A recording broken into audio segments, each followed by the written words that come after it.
Well, hey gang, happy Halloween! Crystal Hive is live, and today I am trying something goofy. I, over the last week, have been collecting deck lists from those who are willing to submit them. I have had 10 submitted so far. A couple more, some people are thinking about decks they want to send me, so this is probably going to be a multi-week thing, which awesome. Thank you to everyone that has participated thus far. I obviously will not get through all 10 today, but I'm going to get through as many as I can. I want to, kind of my rules of engagement today, I guess. I want to get about 3 reps per deck just to get a good idea of what they can do. I'm going to review the deck list before I start playing, and then I'm going to kind of do my thoughts after the 3 matches. I have the deck list here through the Crucible Online, but I also have the decks of Keyforge pages pulled up for each of the decks I'm planning to play today. Reason I want to talk about the decks of Keyforge page is not, and again, is not because of the SAS score. It's because I want to, some of the charts, I really pay attention to the charts versus the card lists and scores of each card. I'll get to it as I start showing it. So I'm going to start today. Let me add a marker here, see if it works. It didn't work. Tried to do a macro on my Stream Deck and it's not been working well. So let me do it through my phone here. The writer that disputes transformation. Gonna add stream marker there. Okay, so just going to pull up the decks of Keyforge page. Yeah, put it on full screen here. Okay, so this is a Logos Mars Sanctum deck. It's a Call of the Archons deck. I'm gonna ignore all this nonsense. I don't know if it's fully implemented yet or what the criteria are for the meta score here that Team SAS has added recently, but it kind of gives a little different insight. -2 amber control, which means there are cards here that actually hurt amber control.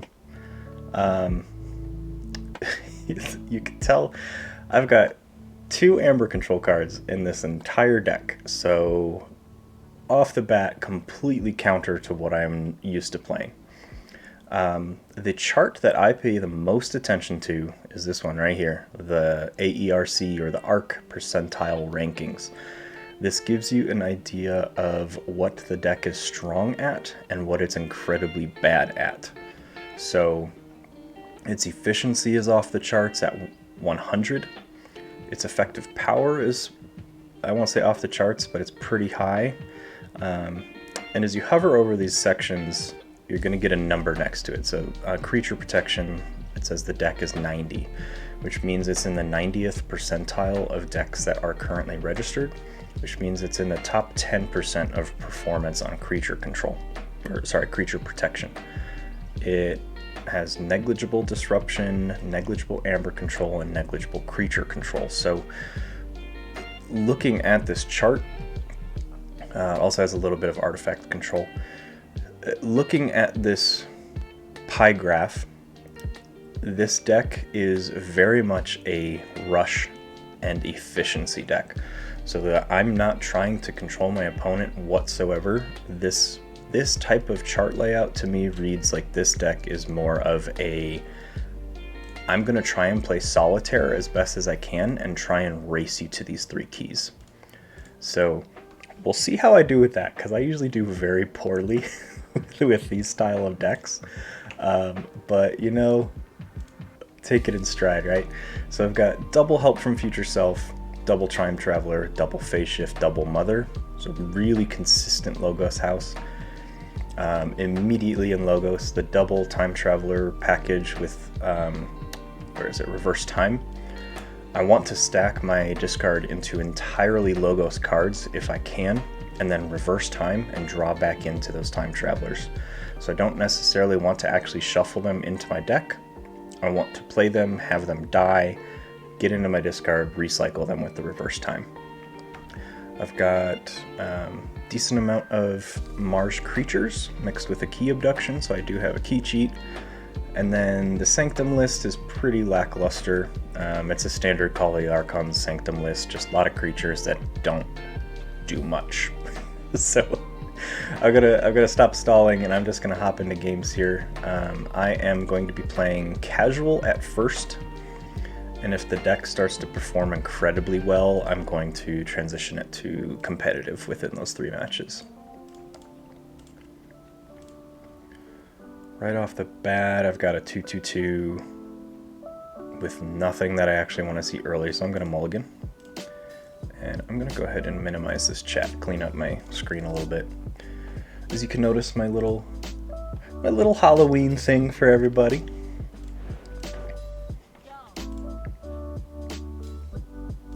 Okay, so they're going Shadows. They play a Mug.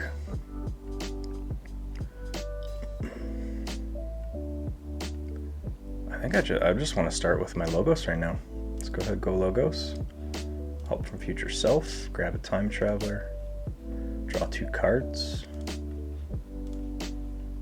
Then I'll play a Phase Shift.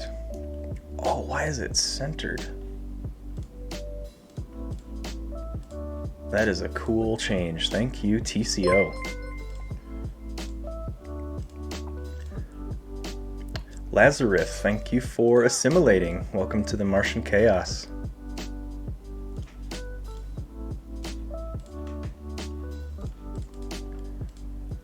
What up, Orion? And Zach, hey, welcome to the stream.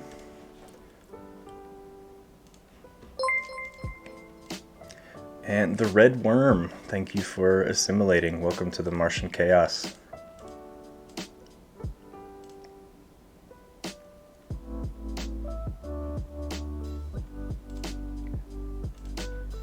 Yeah, I just noticed it. I recently, when did I last play?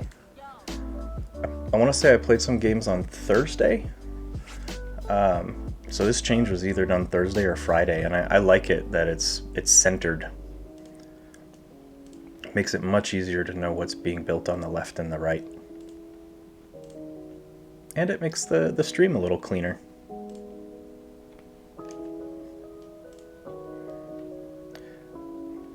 Yeah, I know there's a lot of discussion with the other Keyforge pages and all that kind of stuff, but I think that what the Crucible Online team is doing is they're constantly making changes, more aesthetic and quality of life changes, and it's making it a really nice, clean experience to play. So I enjoy that very much.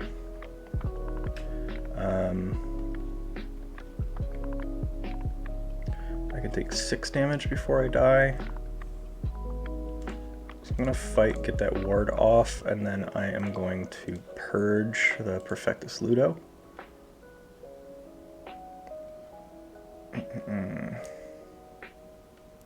I'm gonna have Sergeant Ezekiel knock that ward off, and then Staunch Knight to the left. And they're gonna beat me to a key already. They got a key on what, turn 2, turn 3? Ugh.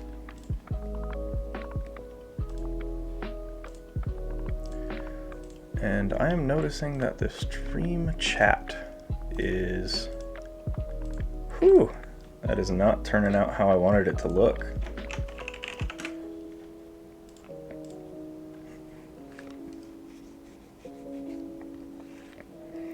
Let me see what I can update here.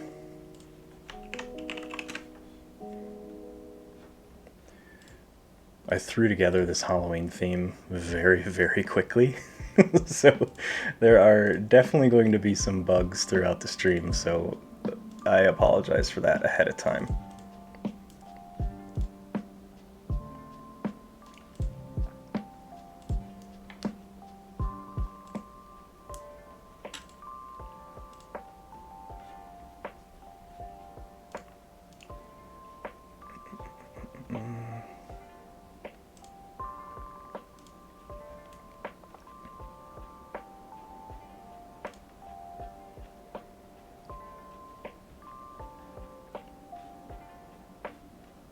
chat settings here.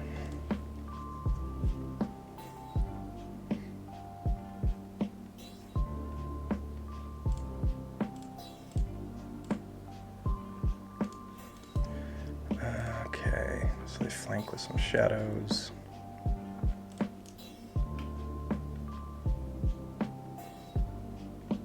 I think now's a good time to reverse time. Just go Logos. Strange Gizmo. Quixo to the right to keep Staunch Knight on the flank, and let's reverse time.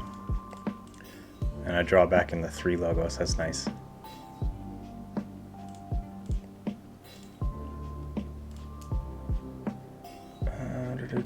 Settings. Trying the multitask here, and it's probably not going to go well. Let's go 50% opacity.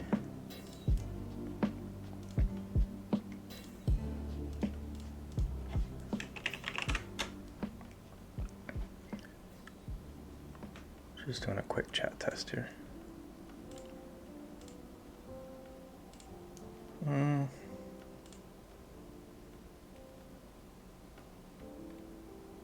Not what I'd like.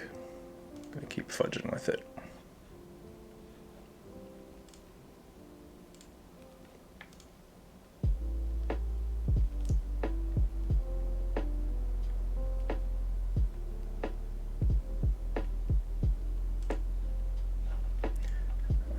Let's go Logos again. So let's go Fight. Let's get that ward off. Time Traveler to the right. Mother to the right. Help from Future Self to grab the other Time Traveler. Play it to the right. Another Mother to the right. Phase shift. This is stupid. Okay. Do I want to purge? What do I want to purge? I want to purge something. Let's get rid of that guy. And that puts me at 6 of 6 check at my first key.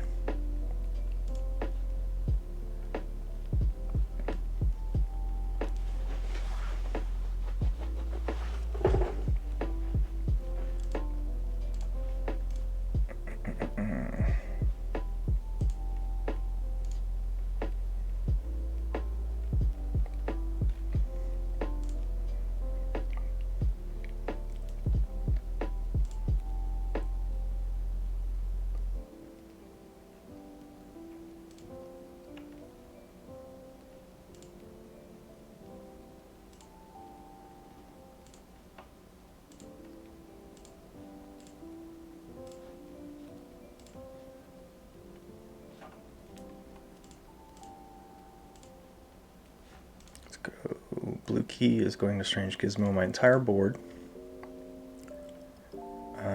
Let's kill Shrix, then that guy.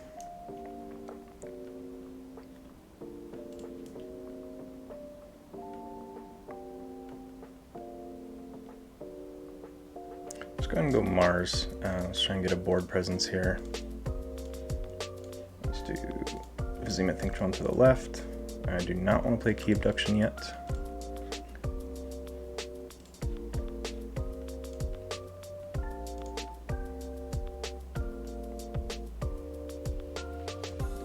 Let's turn that opacity way back up.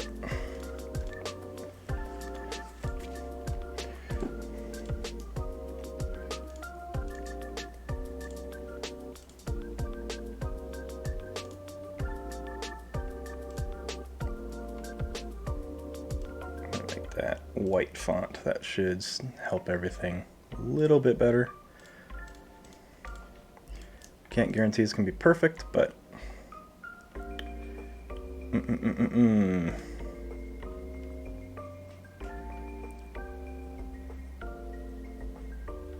well, let's go Sanctum to Protectrix. Champion NFL to the right, and then another Champion NFL to the left. It's not going to do anything to keep my opponent off their key.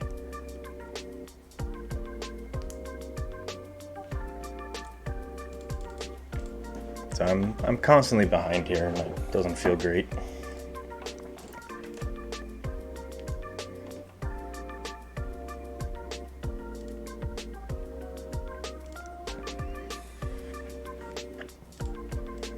And again, thank you everyone that is tuning in. I figured this would be a really fun way to try and solicit some more viewer participation, but also some more just community participation of people just dumping me whatever they want to see me struggle to play.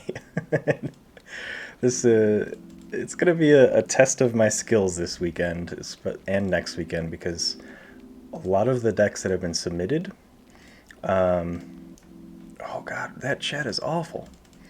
A lot of the decks that have been submitted are not my playstyle, so I'm gonna have to try and think outside the box. Love the layout. For my initial thought, so the layout right now is Halloween only. I am toying with the idea of keeping this style of layout. Like the hard part is figuring out the chat right here. The chat widget's not working as I want it to, so I might just turn that off, because I don't want to be fudging around with it midstream. What am I gonna do here?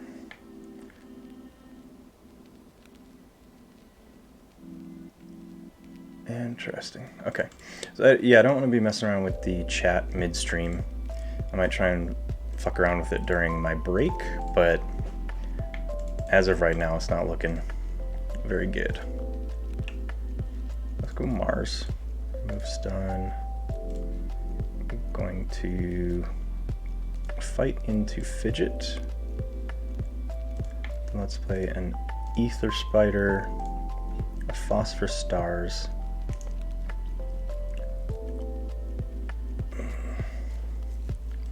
I'm actually going to discard this Key Abduction, because I'm not going to be able to get that off. Human and Knight. Okay. Hello, Lazarus. Oh, can't see opponent's Amber or Keys. And thanks for letting me know. I'm just fucking around with this stream, and like I said, I threw it together super fast, so I wanted to make sure it all fits.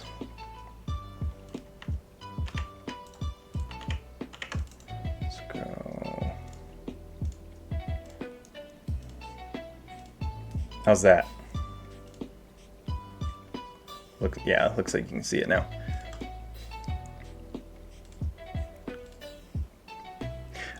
That is what I'm toying with, Orion. I'm probably just going to read people's chats here, so if I can read them. Chat definitely is hard to see, so after this match I'm going to hop in and just turn the chat background off. That might help.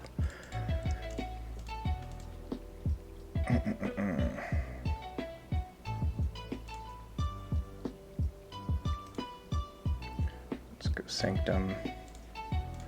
Remove all these stuns.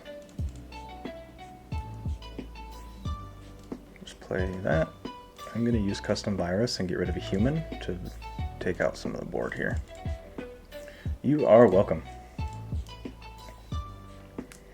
I didn't even finish my comment to to Orion there. I am intending to mess around more with a full screen layout for my other games. Just a matter of figuring out where my stream chat will go.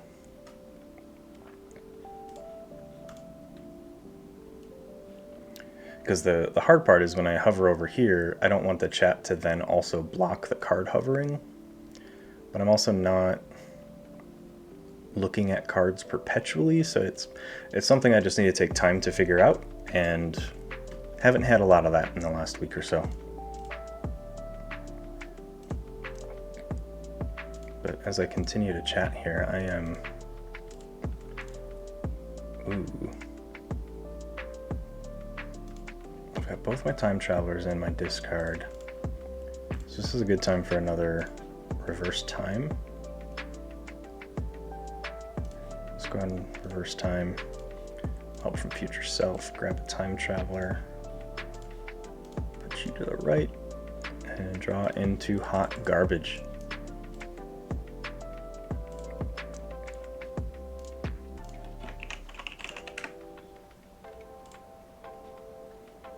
Let's go edit.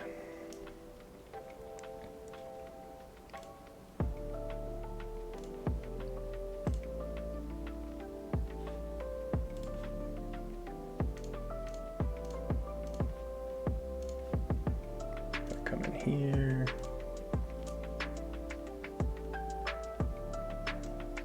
Let's increase scale.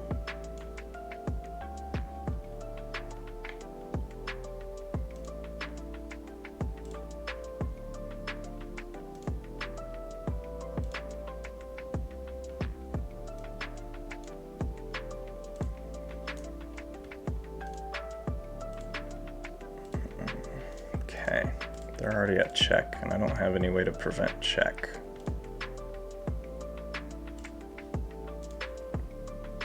So let's just play some cards and give them the game. Stun Yancey gang, I guess. Alright, first match down. Not a fan of this deck whatsoever. At all. Let's try this again. Okay. Let's do a quick join.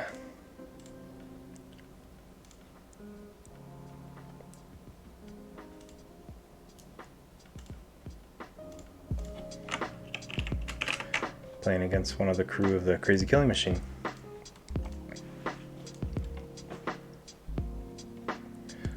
So I think part of the problem here is I don't have a lot of bonus amber. I think I have 12 printed, and I can't keep a board very well. And Ketzer Apathetic, thank you for assimilating. Welcome to the Martian Chaos. I'm gonna keep this hand.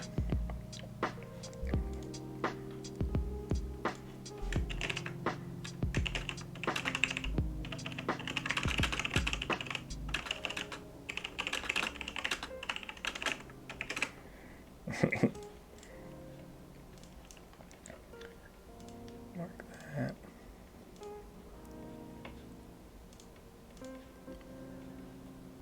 I think part of the problem I'm not playing well is I'm also multitasking, trying to figure out the stream chat here. I'm gonna move this up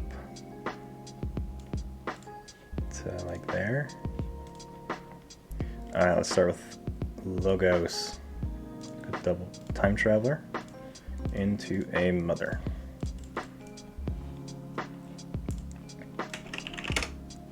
Let's test this again.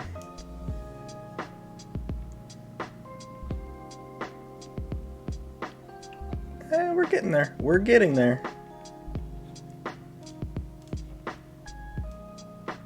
Up a little bit more.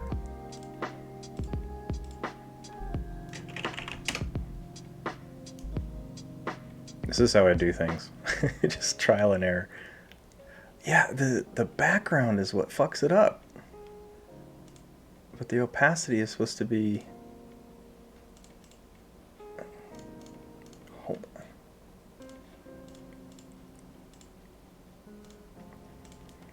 How many decks? I have 4 queued up for today.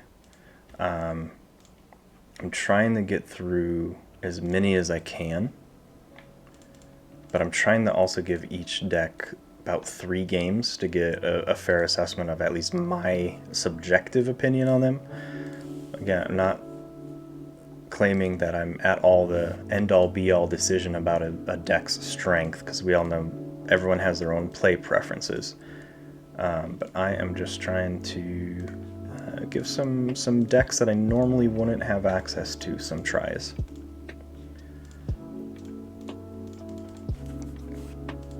And I don't have a precise end time today. I usually end around 3, but I'm trying to work out new stream schedules where I stream a little bit longer on Saturdays, so I'll probably be ending around 3:30-ish today. And then Friday nights I've transitioned to being a video game night. So I'm trying to tap into that enjoyment as well. And we're going to transform center to screen. There we go.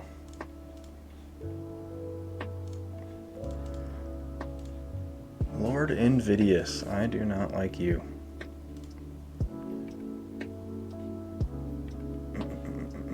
So let's go Sanctum. I am going to have Zakiel unstun one of those guys.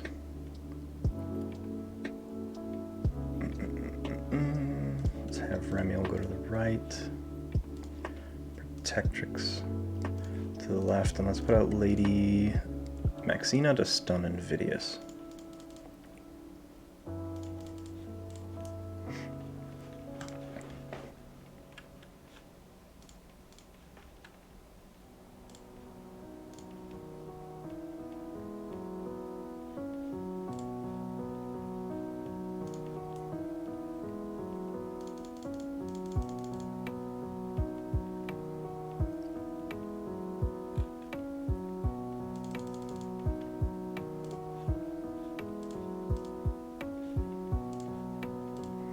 Alright, I think I've done enough fudging with my stream, so the text should be a little larger, it should be white, so it should be able to be legible against my wallpaper background here. And then I'm going to stop messing with it. But big ol' 9 amber there. Guess we're going Sanctum. This deck really just, I think it really just wants to reap. I don't want to get too fancy with this.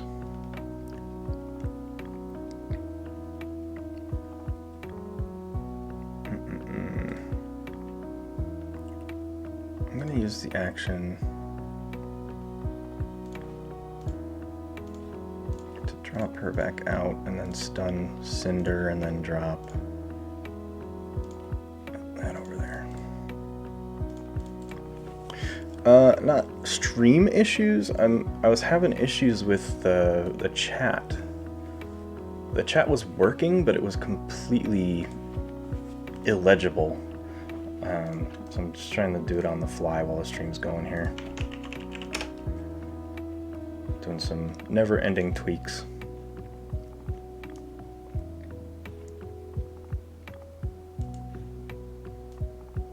I'll move it up just a little bit more.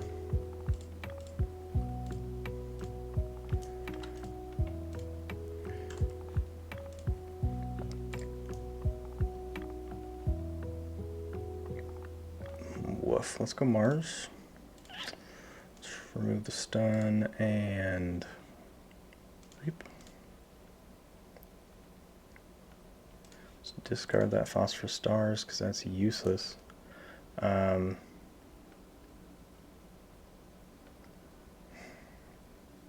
gonna play this. Fuck, I'm gonna discard that Key Abduction actually, and then let's drop an Ether Spider to the left. Yeah, there's no box, like outlined box for the chat, but the chat should now appear where people can read it. It's not being permanent either. Settings, let's do make messages permanent. Let's do no delay on chat. So that should fix things. At least make it functional.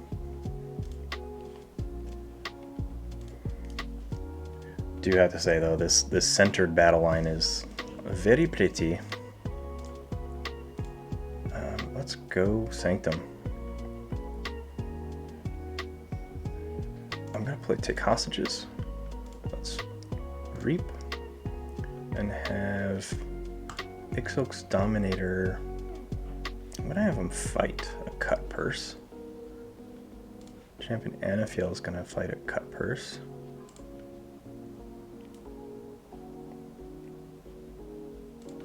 Ezekiel's gonna reap Maxina. going to Reap. I'm going to have Protectrix Reap and heal Commander Romeo. And that puts me at check 8 of 6 for my first key.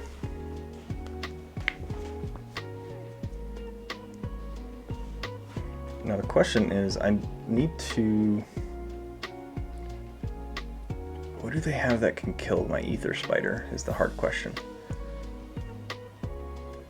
Stomp will do 5. They have 2 of those. Axiom won't do anything to him because he's got Amber. Excuse me. He's gonna have to try and kill the Ether Spider out of fighting purely.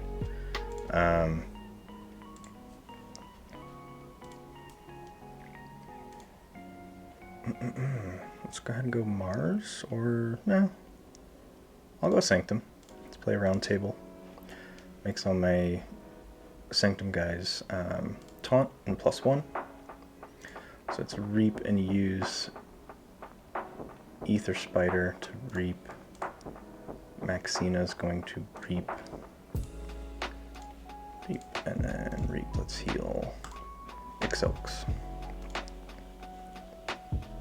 11 of 6 for my first key because I believe they played a Miasma. They kept me off check somehow. Oh, Heist Knight. They stole enough Amber to get me off of check.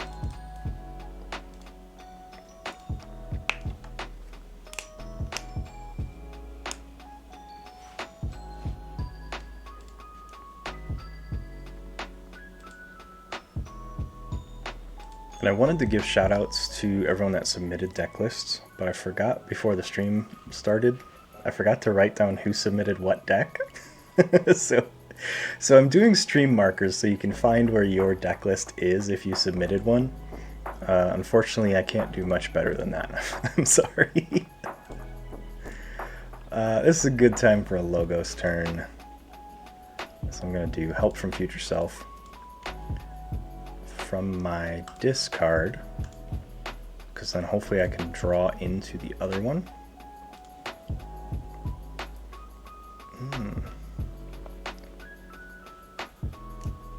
Let's go Help from Future Self again.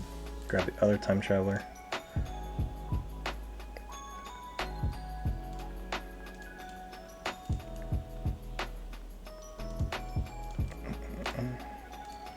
Play Time Traveler to the left again. Let's go Phase Shift. To play. Let's get a Staunch Knight out there. Let's reverse time. And Strange Gizmo I do not want, so I'm just going to discard that because that is going to screw my board if I do that. So I'm at 10 of 6, check for my second key. And as you can tell, this game is going much differently than the first one. And first point of feedback about this deck, if you can maintain a board, it can do some pretty crazy stuff. In the other game, I wasn't able to keep creatures on the board, which is a huge part of the current mass mutation meta, is time and time again, board control wins games. So if you can maintain board state with this deck, you can do some pretty nuts stuff.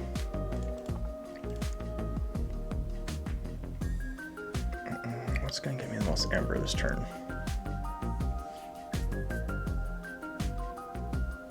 3, 4. 4 from Mars. 1. I'm going to fight with the Time Traveler, honestly. For the sake of just doing some goofy stuff, because I've got tempo here, I'm going to fight with the Time Traveler into Galliatops. Fight with the Time Traveler into Galliatops. Help from Future Self.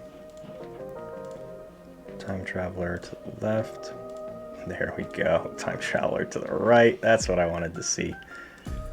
Research Smoko, Mother, and then a Phase Shift to grab let's just do Phosphorus Stars to lock them out of a final board use. And that should probably do it.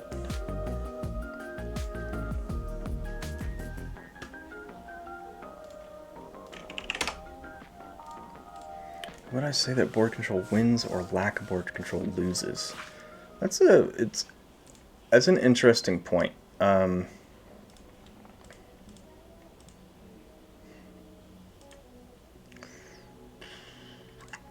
I don't think it could be as simple as that. I think the discernment I'm trying to make is that if you have board control, great. There are some decks that do not need a board to win.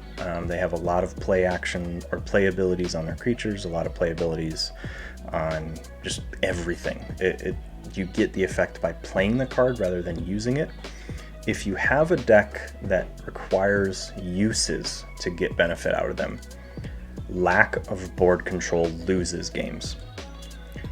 If you have a deck that doesn't necessarily need to keep a board, then I would say board control wins games. So if you yourself need to keep a board, you also need ways to make sure your opponent has a lesser threatening board than you. If you don't need a board, then you need a way to prevent your opponent from having a board because they probably will run out of control. I hope I wasn't too convoluted in that explanation.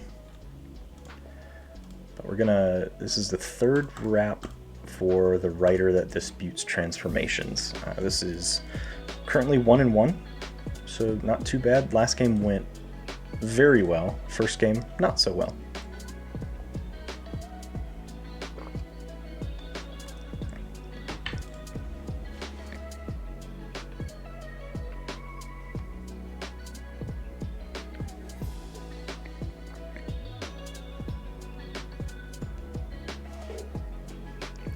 Someone to join here.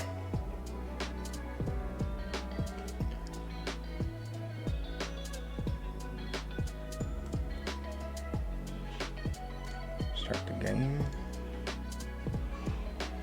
Minimize. Again, Time Traveler start is a decent start.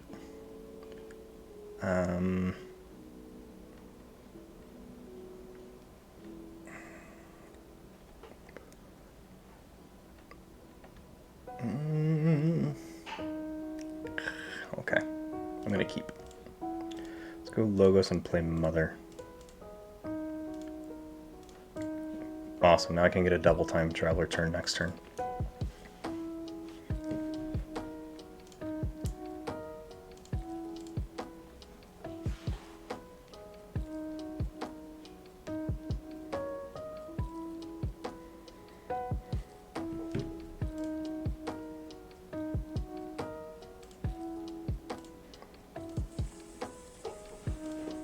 Did that explanation completely lose you in my stumbling there, Orion, or did you follow me? Let's go Logos again. Remove the stun. Time Traveler. Help from Future Self. Time Traveler. Do a quick so.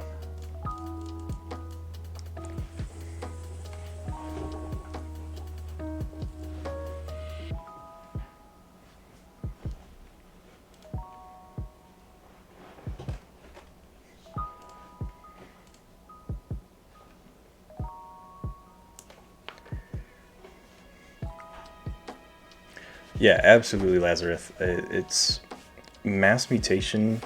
I feel like a lot of the previous sets, if you had Amber Control and an okay amount of board mitigation, I won't say full board control, but like in other sets, you could get away with what you were doing through fighting and just mitigating the board through fighting.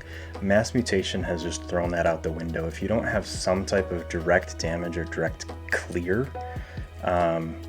you're not going to be in a good place with mass mutation now in the meta pool. Let's go ahead and put Anaphael to the left. Ramiel to the left, a Ramiel to the right, and I can't hit anything with the harder they come yet. Question is just, do they have anything worth holding onto the harder they come for? They've got Tireless Crocag. Calfine, I think, is 5. Dominator. I'll give it a turn or two.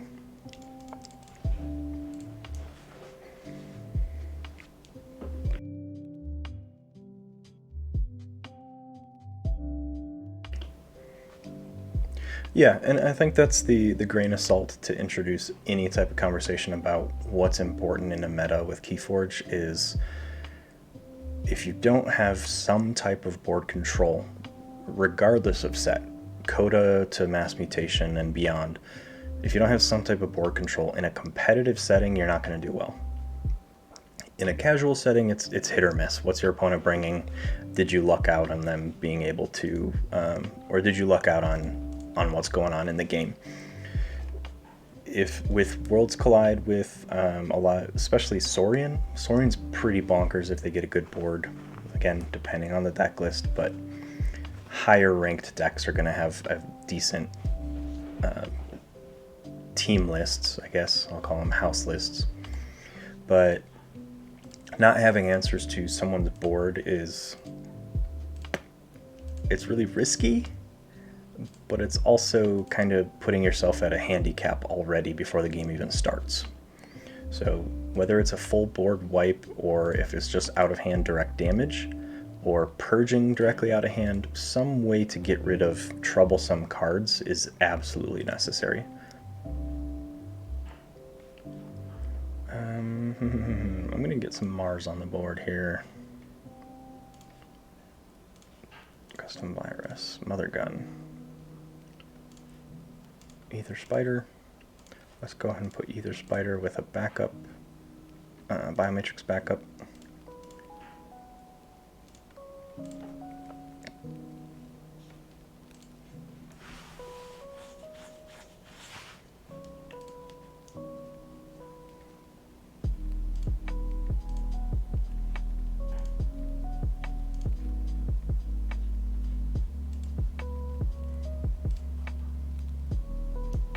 What's really bugging me now, though, is now that I'm looking at it, so the battle line is more centered, but it's not completely centered. Because if it was completely centered, it would be centered right in this diamond here. But the center is right here for them and right here for me. It's just gonna bug me. OCD's tricking in.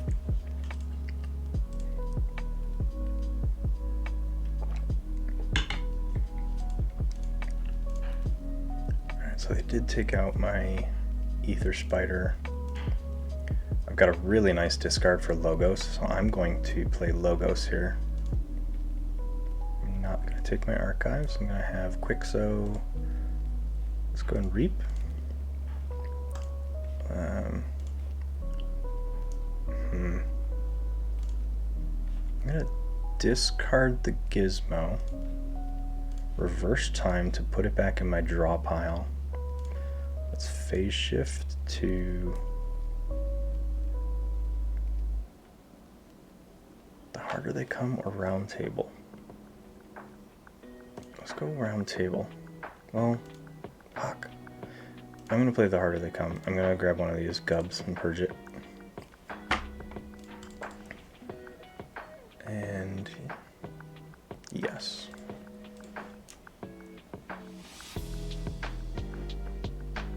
Absolutely, like Saurian is. I like to think of Saurian as an interesting mix between Brobnar fight abilities and Sanctum capture/control abilities. So there's this interesting balance between those two mechanics being put into one house. Needless to say, Saurian is one of my favorite board presence houses. Forge that blue key. I'm gonna go Logos. No to my archives. Remove that stun. Let's start getting these time travelers out again.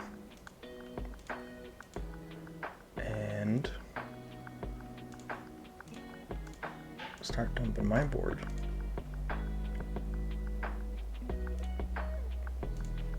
I'm gonna get that strange gizmo. I don't want to play this right now. What humans do they have? Spirit and Night. 1. It's gonna kill 1. Okay. No, thank you.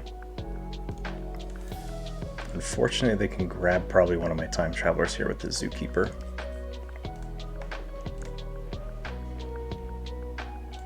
Poltergeist my gizmo though. What the fuck was that? Why'd you do that?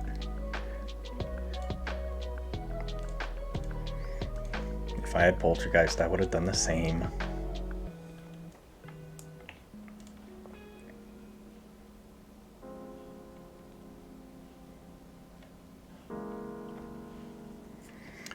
Interesting, they're in Dis though. I think they really wanted to get rid of that strange gizmo, but that does open up the possibility of me killing this Zookeeper before they can really get use out of it.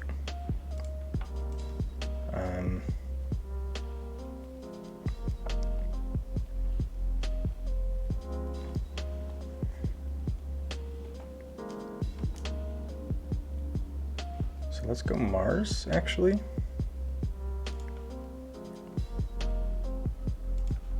Let's Mother Gun to hit the Zookeeper. Then their Amber Imp is gone, right? Yeah, so Amber Imp's gone.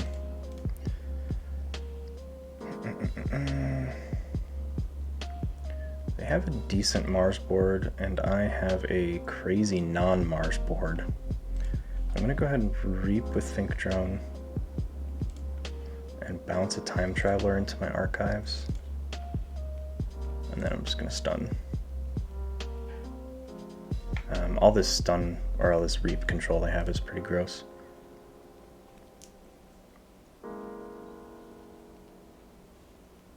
So let's put a bio matrix backup on the other time traveler. Let's play Phosphorus Stars to put some control on their board, and then I'm gonna play my Ether Spider out.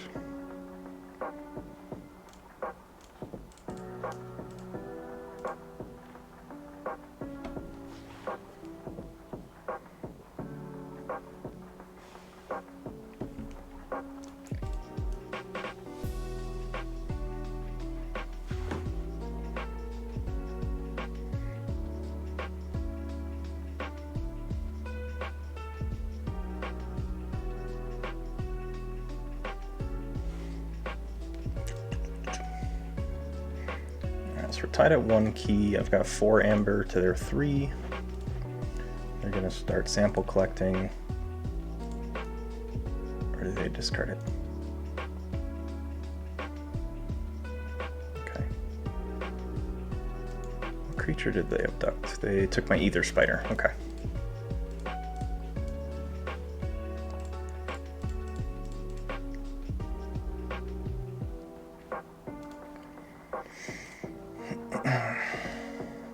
Well, let's go Sanctum.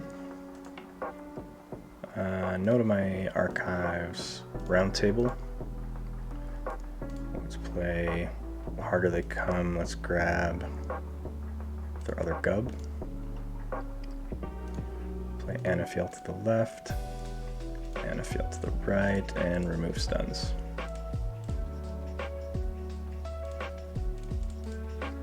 So they go straight into their second key, and I'm an amber behind, or a key behind by 1 amber.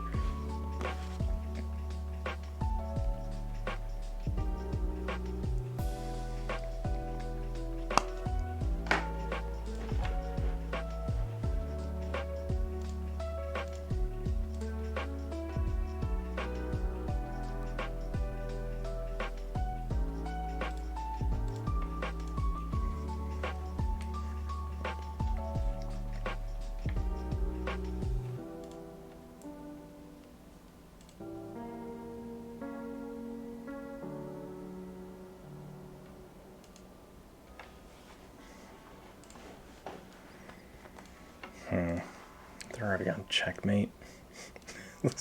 this went downhill so fast. Okay. I get some economy out of Sanctum. Really only having 2 amber control cards, the moment my opponent goes in the check, I'm just like, okay. Best I can do is just call Sanctum because they're already unstunned. So let's hop a Staunch Knight to the right. Let's just reap. I'm just gonna stun my whole board, but it is what it is. Let's reap. Let's pop a Protectrix. Let's do a Sergeant Ezekiel to hit Protectrix into one of those Shockworms. And let's reap. To action, cheat, and get that unstunned, I guess. And for shits and giggles, let's purge that. Okay. All right. So 3 games down. 1 and 2 with this deck. Let me pull the deck list up again. I can see what it's trying to do. And I know the score here says 1 and 3. I did a test game earlier. Test game to just work on my layout, so it counts as a loss. But so 1 and 2.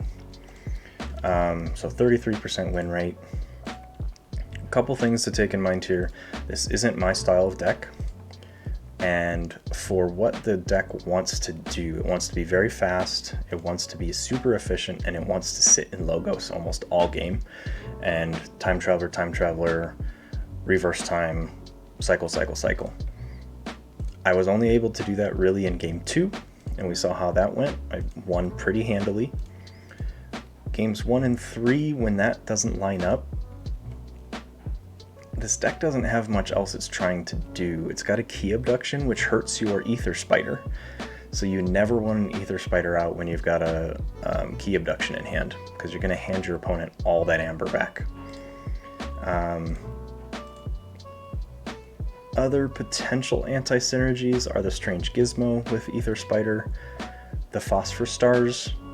Most of your creatures that stay on the board are not Mars, so this Phosphor Stars hurts you as well. Yeah, like if there's some way to keep bouncing that Time Traveler outside of every other turn killing it, I think it would be even more efficient. Despite this deck's scores, I think it was in the low 70s SAS. Again, I don't pay a lot of attention to SAS, I look at those charts. I'd say this deck is a fun deck, not a competitive one. So with that in mind, I'm going to get going into the second deck of the day. I'm just going to start from bottom, go up to the top. We are looking at the Bishop of Giant Way Kingdom. So let me pull this list over here. So 65 SAS, again, take with it what you will.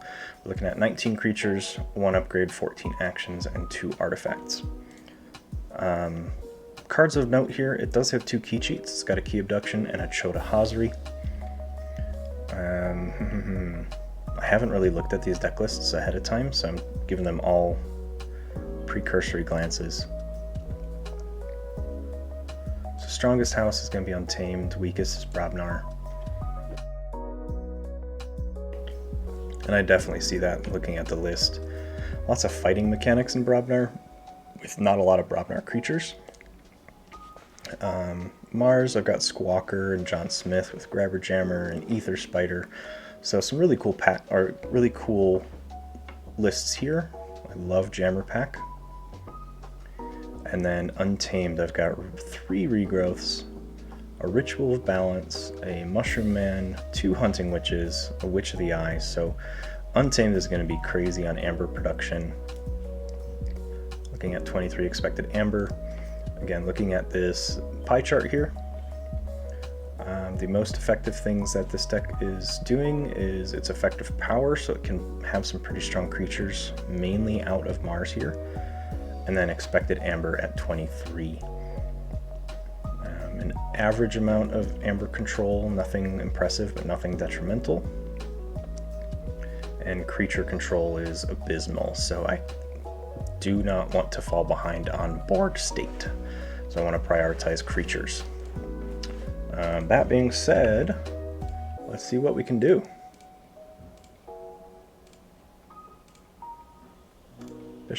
Bishop of Giant Way Kingdom.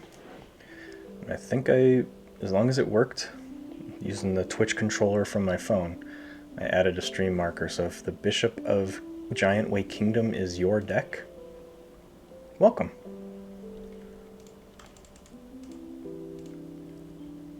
What do we got? I'm going second.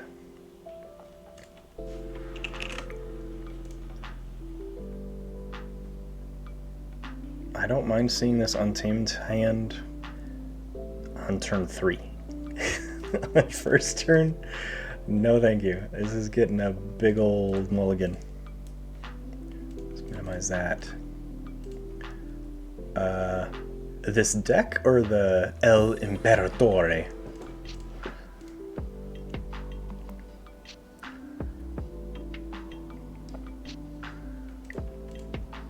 I don't think I spend a lot of time on TCO when I play games, so I end up sitting here and I don't recognize that name, so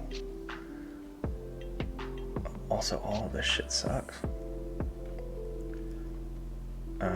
Let's go Mars. Let's play. Then I want to desperately get a key abduction out today. So let's go Jammer Pack, Squawker, 3 against 3. I'm just going to reap.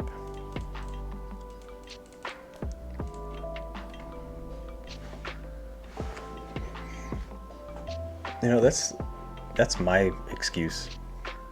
I wasn't really trying. I was playing a casual deck. That's why I lost. Oh no, motherfucker. I killed it. Okay.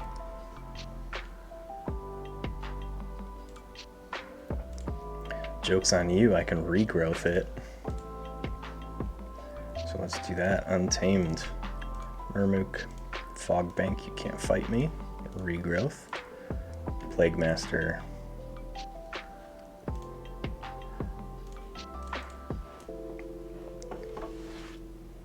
Well, it's really awesome when I find all of these regrowths when I don't have creatures.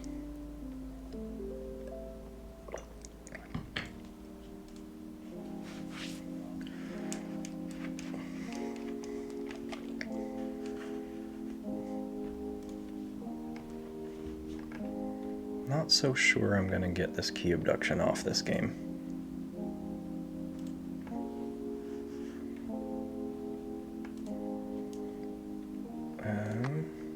I guess let's go Mars again.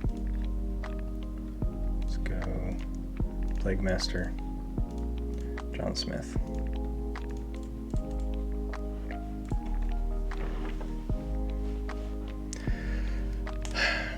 You know, I'm gonna have to say it, Orion. It's 2/2/2 hand. Thanks, buddy. Happy Halloween to you too.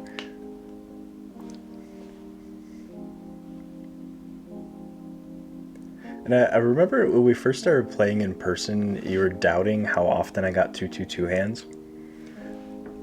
And then the more you watch stream, I think you quickly became a believer. You're like, holy shit, his luck sucks.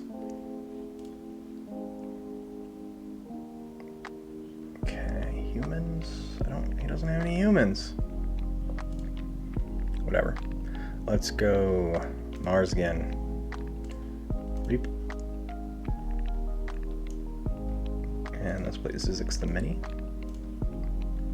To reap with John Smith. Ready and use Zizix. Reap with Zizix and use Zizix to put Fire Spitter in my archive.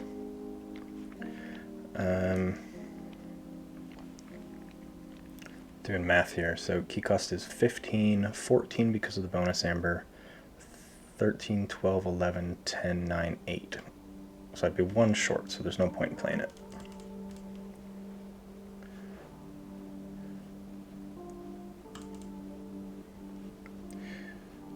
Well, don't tell me anything about his deck list, because that's collusion, and that's against ground rules, or floor rules, for FFG, and I don't want to be disqualified.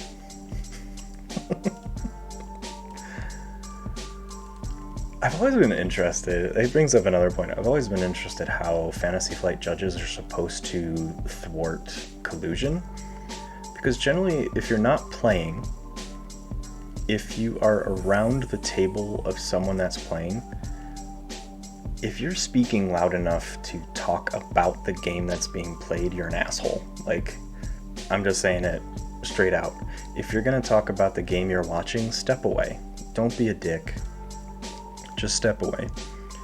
But if you're talking about your own game and what you faced, you're generally way away from the judges. Cool in concept, but I don't think they really are able to enforce anything.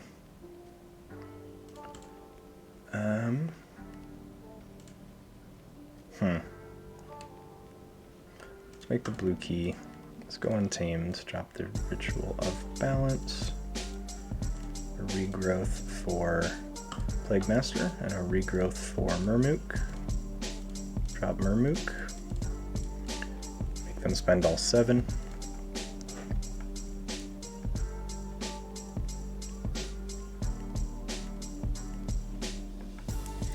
Motherfucker! I want my Ritual of Balance! Okay. Hawk is such a cool card. I love Hawk. I just wish the deck I had that has 2 alt art Hawks in it was actually any good.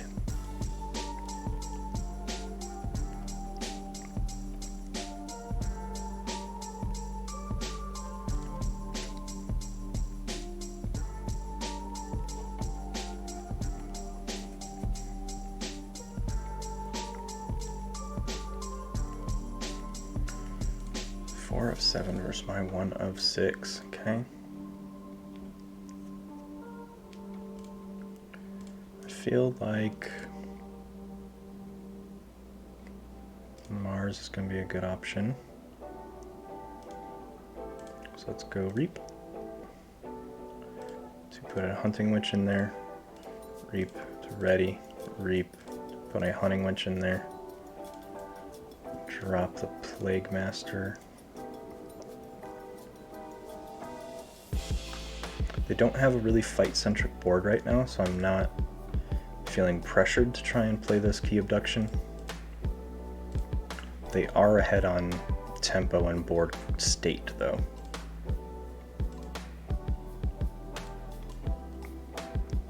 I do feel this deck list is a little more up my alley.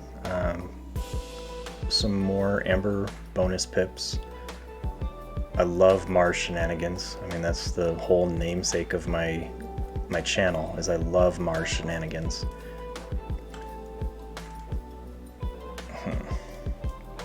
Past that, though, there's not a ton going on. This game has been pretty straightforward. There's not a lot of crazy things happening.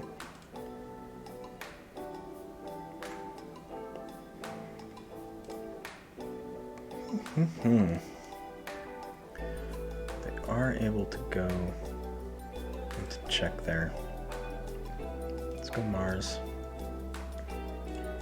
Let's Reap. And let's throw Mushroom Man in there. Mega Mouth. Might as well play Key Abduction, why not?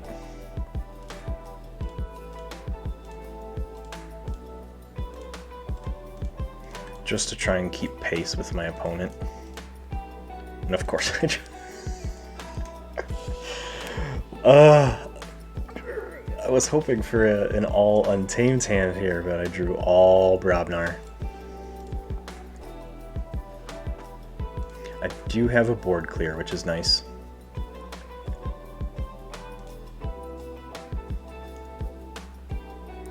And I do have ways to actually protect part of my board. Maybe? I don't have anything less than a power 3, so never mind. But I can dump something into this ganger to get a full board clear out of it.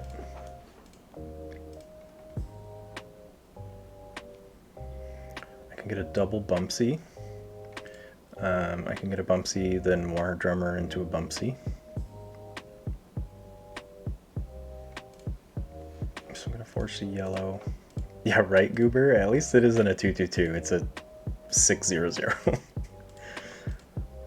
Or a 0/0/6, I guess. Who cares? Let's go.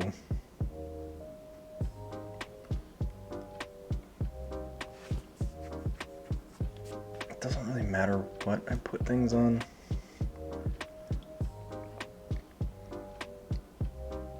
So reassembling automaton is going to stay out.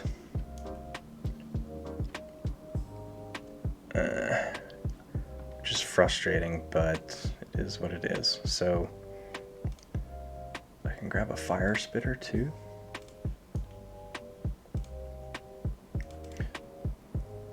Brobnar, I will take my archives because that's going to set me up for hopefully a decent untamed draw here. I do have to think about this turn a little bit because the reassembling automaton throws a curveball. So let's go ahead and play Follow the Leader. Blood Money, it ultimately doesn't matter who I put it on as long as it's not the reassembling automaton. So I'm just going to dump it on Hugger Mugger.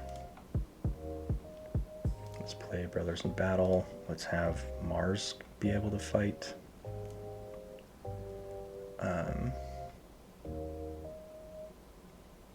Any of them elusive? Yeah. So let's fight.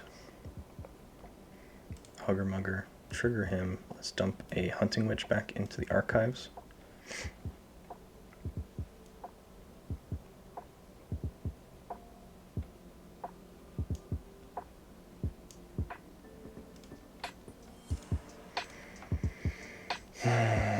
Think. Let's dump a Bumpsy. Let's play a War Drummer. Let's have Plague Master fight Ganger Chieftain. It's Coward's End.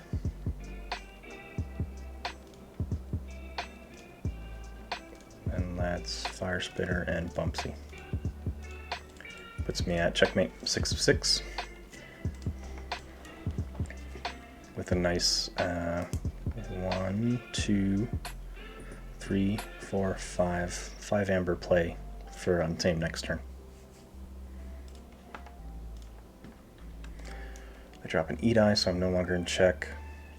Key cost is 7. I don't think they had anything else to help them archive. They do have a Jargoggle.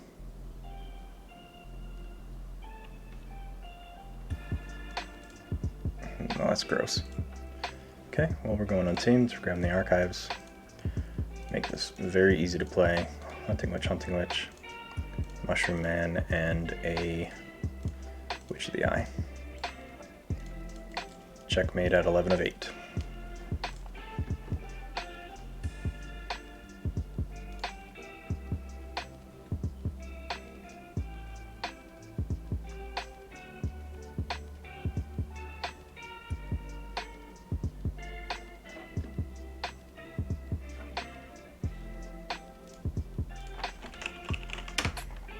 I think I just came up with an idea of how to fix the chat. 1 second. They're going Brobnar. They have Shattered Throne and Stiltkin.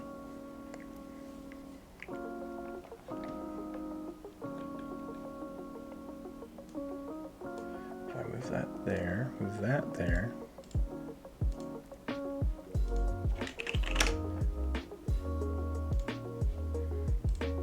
Ah, I fixed chat. What the fuck? Cool, we're good. We're good to go. that's, that's how my brain works, everybody. It just shuts off for a while and then, wait a minute. Hell yeah, what? Cool. This deck is 1-0. Rematch? No, thank you. I'm gonna play a different opponent. I applaud your gumption, though. Right? This deck list is very far more toward my preference of decks. A lot of recursion, lots of play effects. I love decks that are heavy on play effects. Sorry, buddy. I'm just gonna refresh. I'm gonna get up and get something else to drink because it looks like the only person queuing right now is the person I just played. And out of the interest of getting multiple different types of testing of the deck, I'm gonna try and play a different opponent. So I will be right back.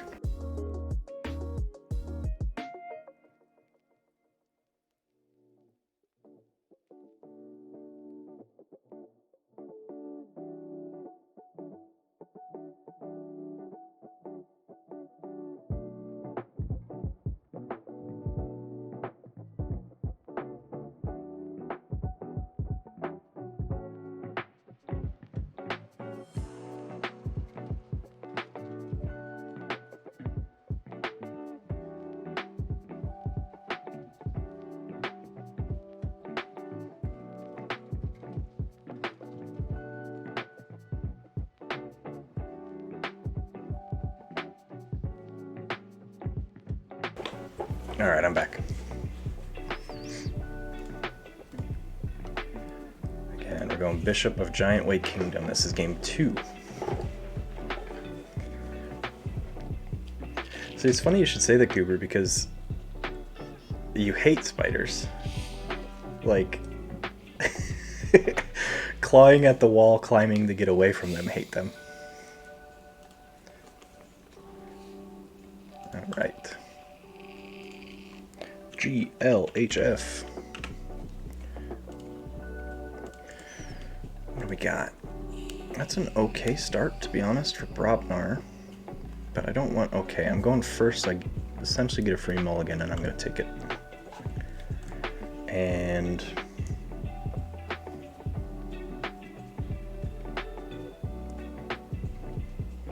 let's go Mars, play the Plague Master again.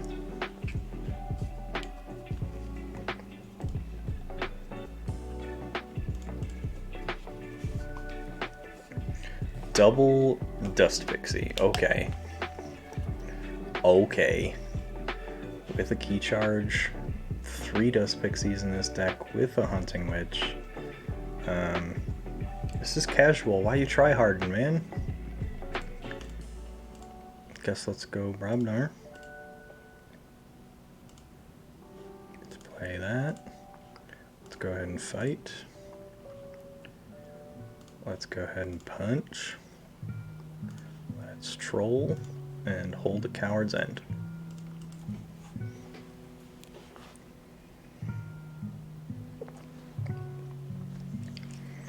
Oh, and another interesting fact. I've been watching a ton of videos on how to jazz up my stream. I love learning about video production and graphic design, because it's not video production I'm fine with. Graphic design's not my specialty, so I love watching videos to teach me more about it. And I've been watching some videos on how to make these animations. I don't know why I'm pointing on my screen at home.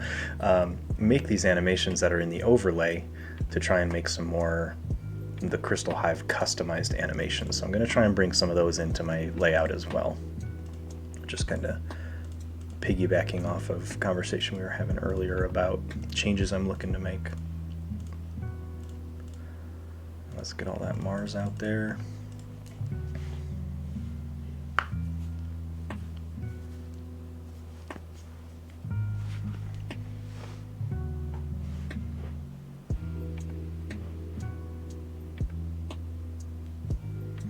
Unguarded Camp is nice. They use their life ward, so I cannot play any new creatures.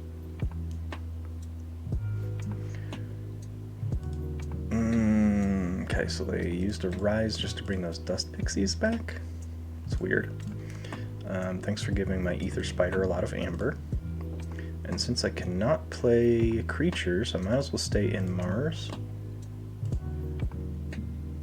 to reap and reap and reap. I'm not going to play Key Abduction right now.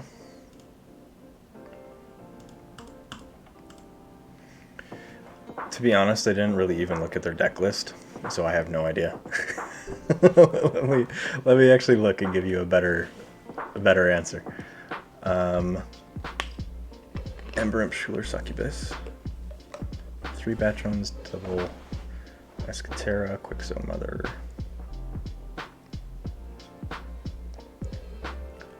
Keyforge, Hunting Wedge.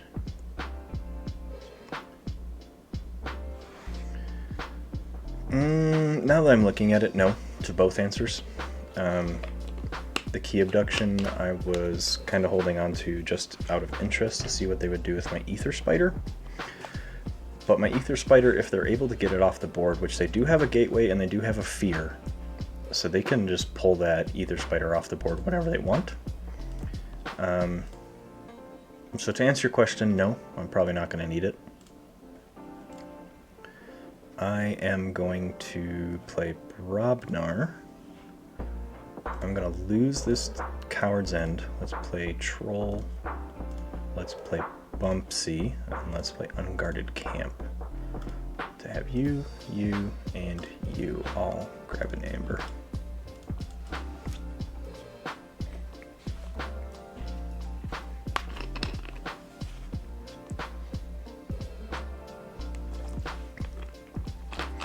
That's the trick about Key Abduction. So both these decks, and this wasn't done intentionally, but both the first deck and then this deck have Ether Spider Key Abduction, which is a hard anti-synergy.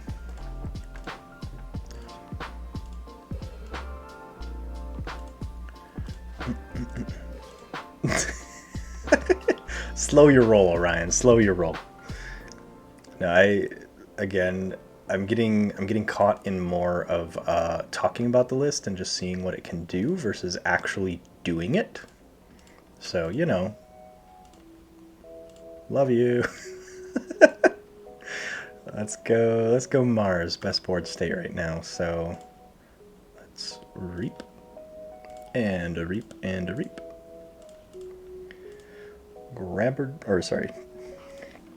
Jammer pack. Let's go with Troll, and let's discard that Key Abduction.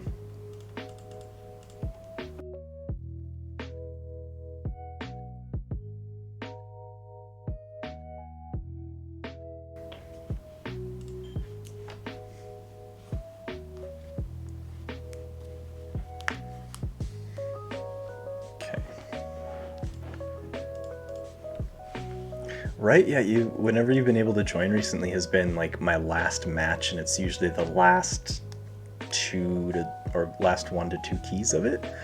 So it's awesome that you're able to, life has slowed down enough that you're able to catch me live for once.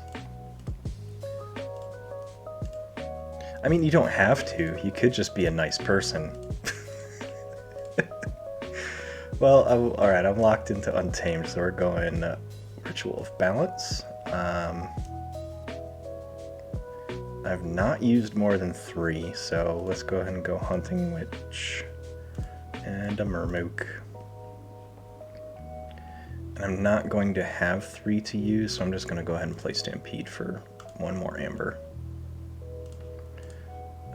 Remove that stun. I know I would have that Experimental Therapy, but I'm not banking on the Hunting Witch staying in play here, which is why I played that Stampede. Oh shit! They got it off! They did the Keyhammer Lash trick. I love that trick. Followed by a Gateway. This went bad very fast, everybody. This went bad very, very quickly.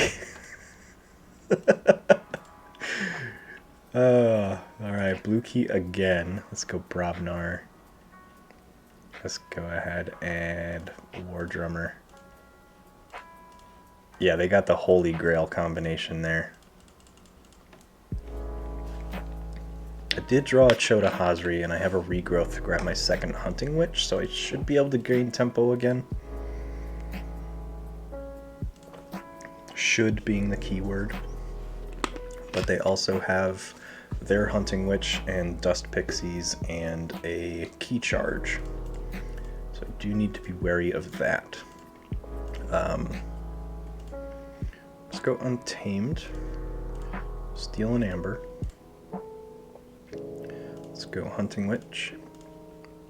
Let's go Regrowth to grab a Hunting Witch. Let's go Mushroom Man. And then Chota. Let's grab all of my bonus Amber first, and then let's forge a key.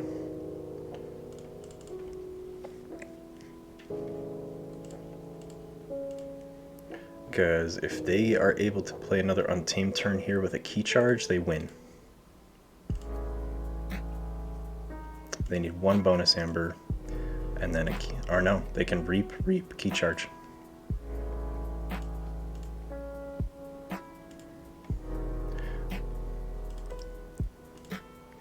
Absolutely. Again, and I didn't stack the decks anyway to try and give the days of playing this theme any type of strategy. Yeah, there we go. Reap, Key Charge. GG, bro. Saw that coming. That was telegraphed a mile away. These decks, all the decks I'm playing today, Amber Control is eh. This deck has the most out of all four. And that's at like 7.7 or 7.2, something like that. Very negligible Amber Control. And I'm going first again. Let's mulligan into a 2/2/2. That was a great pull. That was a great pull. Not. Okay. Let's go Untamed. Let's get that ritual out first.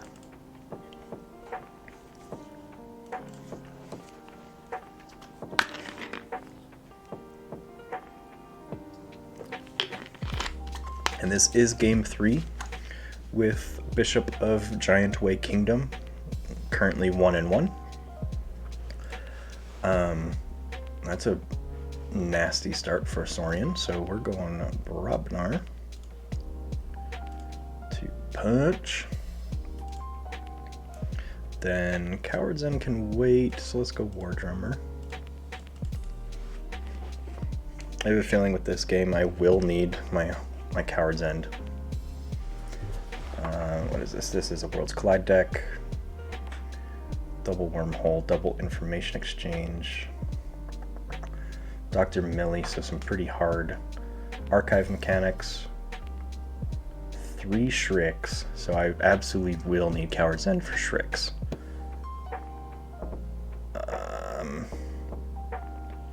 It's a Moorwolf deck. Okay. So don't want to play Brobnar just yet. Also, my options are pretty shitty.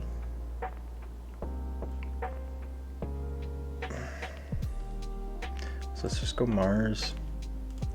I'm going to play the Key Abduction just for an Amber.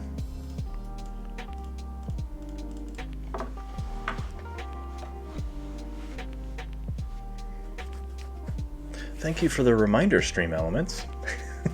For anyone watching, if you are not currently following me through Twitch, please click that follow button. It really helps me know what content on my streams people enjoy watching and enjoy participating in.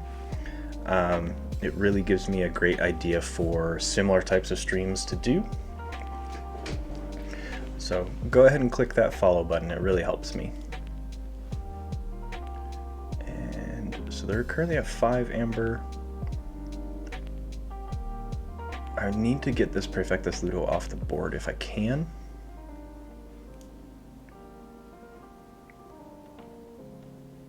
So we're going Brobnar. I'm going to start with a War Drummer fighting into Prefectus Ludo.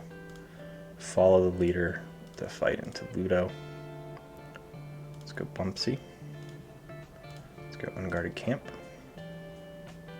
And call that good. I want them to stack these creatures with more amber so I can get a really good play out of this Coward's End. Yeah, three regrowth, as you saw last game, was really clunky. I was holding on to cards that regrowth is a card that feels really bad to throw away. So you're just holding on to it, hoping you get a use out of it. I don't mind holding one, but if I start to see 2 or 3, at least I have creatures in my discard at this point. Yeah, come on, keep stacking that amber.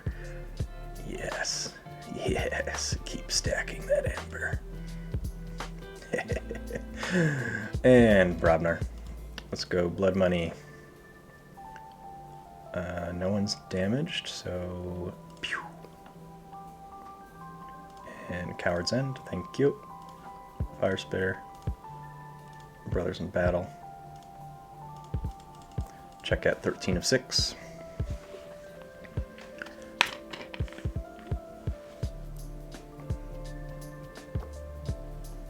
So now we're looking at things my opponent could have done better to play around my deck. If you think I have a board clear in hand, do not keep stacking amber on your Saurian creatures. You don't want to get out of control stacking amber, because if you start doing that, you're going to get to a point where you're just giving your opponent amber. So always be conscious if your opponent has a board clear in their deck list, play as if they're holding it. And there's probably a graft coming in. Or no, they don't have a graft, they have 2 information exchange, which steal enough. I am going to play Untamed to steal an amber. What do I have out here? I don't have any Untamed in here. I do have a decent Mars list, so I'm going to play Mushroom Man. Let's regrowth my Zizix. So I'm at check at 7 of 6. So they do beat me to the second key, but I'm right on their toes, right on their heels. Right, they're on my toes, I'm on their heels.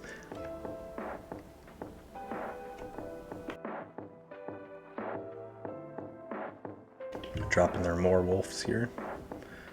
So fluffy little cutie pies. Another more wolf. So rule of 6 very quickly. If they get to, I was gonna say, if they get to checkmate, I'm screwed. I need to get these more wolves off the board. So contrary to what I would like to do, I need to go Brobnar. Let's go Valder, and then Fire Spitter fight this guy.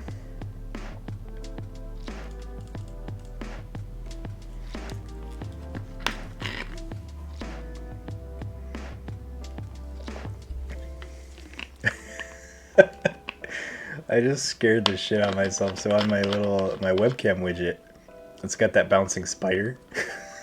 So I looked up and I'm like, what the fuck? Nope, it's not actually there, everybody. I'm good. And this is a loss. Nothing I can do. They got going really quickly, and I didn't have the answers in hand at the time that I needed them.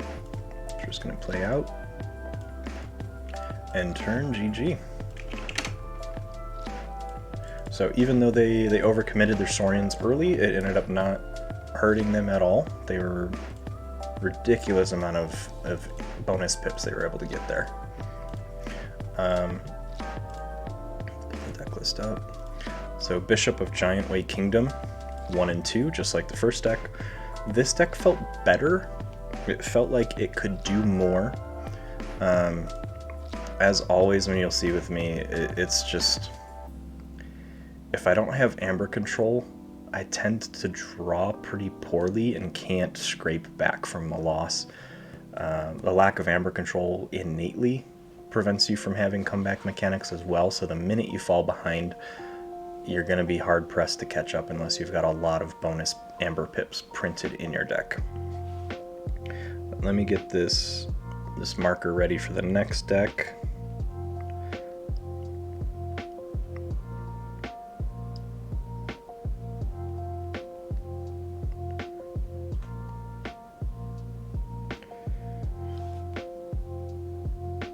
Okay, so next deck, deck 3 of the day, is the Dutiful Singer Counselor of Oak Branch. I'll pull that over here. So we're looking at 74 SAS, -3 meta. Oh god. What are you guys doing to me? You guys are killing me. Okay. Amber control. As close to 0 as you probably can get. Then it does have a board clear, which I'm assuming means it's the Axiom. Some Phalanx strikes to help as well. Golden Spiral for some efficiency. Zap for some direct damage. Pretty standard Worlds Collide Star Alliance list here. And Untamed, there's no key cheats, but I've got, I'm trying to look. So Saurian's my best list, then Star Alliance, then Untamed. Imprinted Marmooks, so I am decreasing my key cost. And a Kangafant and Molfin. So they're, even if it's not Amber Control, I do have some Amber Protection through Kangafant and Molfin. Trick with Kangafant is I need to be wary of my own deck list, not Reaping. It's also a Panpaka deck. This one's got some weird stuff going for it. 11 bonus Amber has me worried. I like to play decks that are at least 15 bonus Amber. Calipigian Ideal. That one's nice, especially do I have a Tribute? I don't have a Tribute, but Cincinnatus Rex and Questor Jarda are really good targets for the Calipigian Ideal. So this one's got some cool stuff. If we're looking at the chart here, Creature Protection is crazy. And I'm pretty sure that's due to... what is that? What does the creature protection do to? Medic Ingram, Fog Bank. I don't know if I agree with Light of the Archons being that strong of a creature protection, but okay. Anyway, Amber Control, basically 0. Artifact Control, meh, it's there, but it's not amazing. Yeah, I don't know why Artifact is 46, 0, whatever.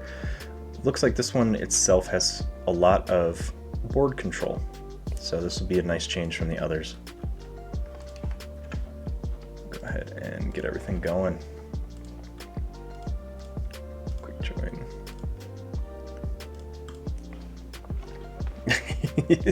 Yeah, a 1.3. Now I'm curious what my personal lowest is. Let's see, Amber Control is A, right? My personal lowest is 3.1.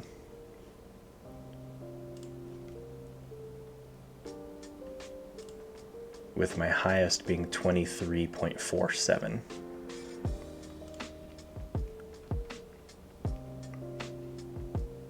I think that's a deck list that I need to give some more looks at. It's very, very low on bonus pips though, which is I think the problem I was having with it.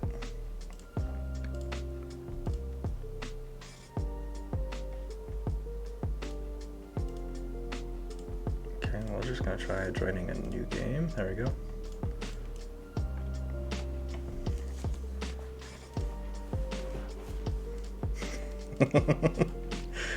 Yeah, I find that anything below 8, it has a very hard time stopping a key. The obligatory good luck, have fun. So again, it looks like this deck list is aiming to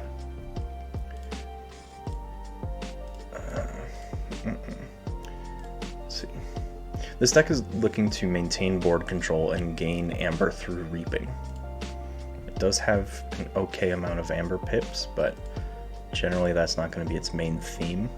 Because I have a 3/3/1, I'm going to keep this hand and dump this pterodactyl turn 1.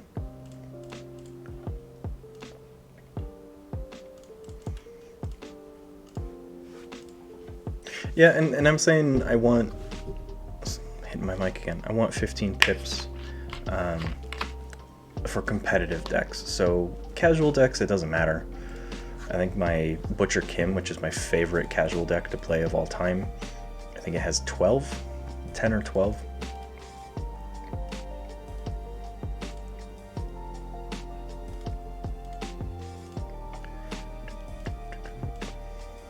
Let's go.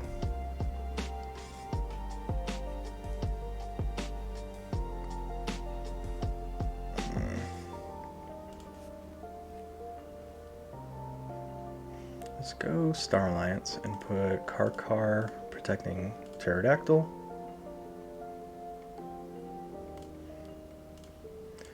Put that on him and then put that on him. I follow and mimic what Orion's saying, Ketzer, so don't feel bad about what you submitted. That's what I actually wanted from this, is I didn't want people to send me a bunch of bonkers broken Vault Tour slash what's the word? The cash circuit that they're gonna do. But I didn't want anyone throwing a whole bunch of stuff to... I don't want people throwing me stuff that I've already seen or that I already own slash play. I wanted to find unique decks that exist in the world and have a chance to play them, and them being decks of people that I know own these.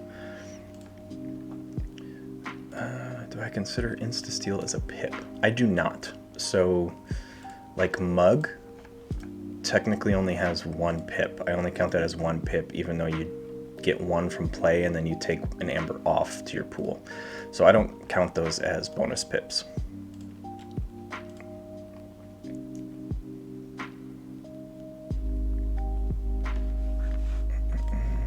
I'm going to go Untamed. Let's go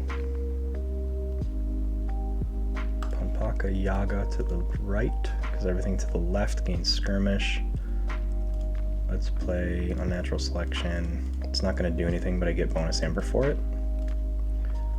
Let's Nature's Call. Bounce them. Let's play Fog Bank, and I'm going to go ahead and play my Kangafant. I've got a pretty good lineup for fighting right now.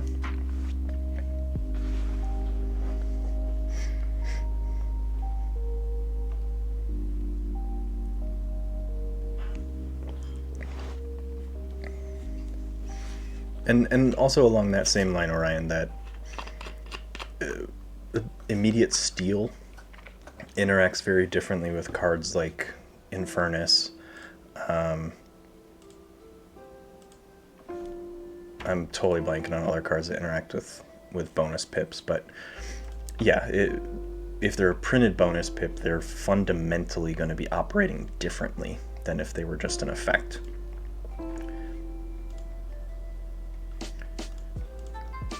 Oh, Ketzer, you're the one that submitted the Z-Force deck. Okay. Yeah, it's a Z-Force agent deck with 7 potential upgrades and a full suite of the ZYX combination. I have no idea how I'm going to play that. It's going to be a really weird deck, but I'm really looking forward to playing it. All right, let's go Star Alliance. Kirby to play this artifact. Let's go Walls. Let's go Blow Rover. And fight. I need to do 8, right? Yeah, let's fight. And zap, let's hit you for 1. And why not? Let's just hit you as well.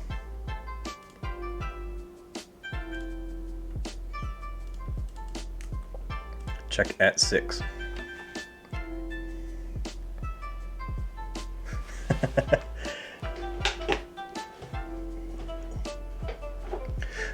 ZYX does not link each other actually, so I have 2 different ZYX decks.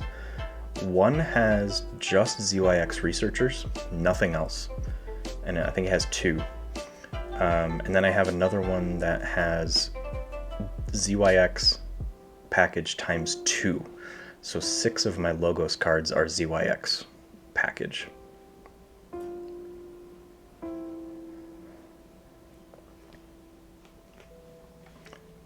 Blue.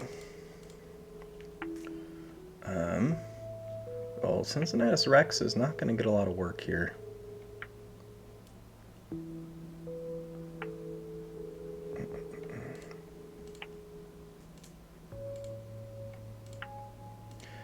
No, so the ZYX package, they interact with each other, but they're not special card linked. God, I keep hitting my fucking mic. They're not special package linked. As far as I know, the researcher and the other one, I forget the project manager, I think, they're not linked, but I think if you do have a Project ZYX, the actual creature Project ZYX, I think that does require you come with the other 2. So it's a unidirectional combination as far as what I've seen. I might be completely talking out my ass though. I'm gonna go Star Alliance. So even though I'm screwing myself here because I'm going Reap, let's hit the Force Field, then Kangafant. Reap, destroy. Reap, destroy. Let's take that. Let's play this back out. Let's Reap. Let's use Kirby, and let's play a Stunner right there. And then I'm going to play another Golden Spiral.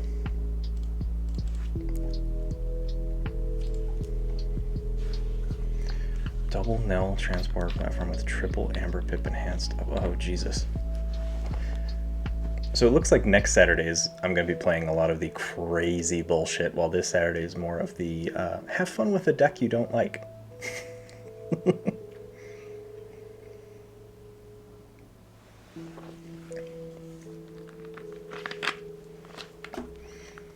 One of my top enjoyable decks to play, I have a Q-Mex with a Draw Pip and a Fission Bloom. So I Fission Bloom the Q-Mex and draw 3 and then kill it and just do it all over again.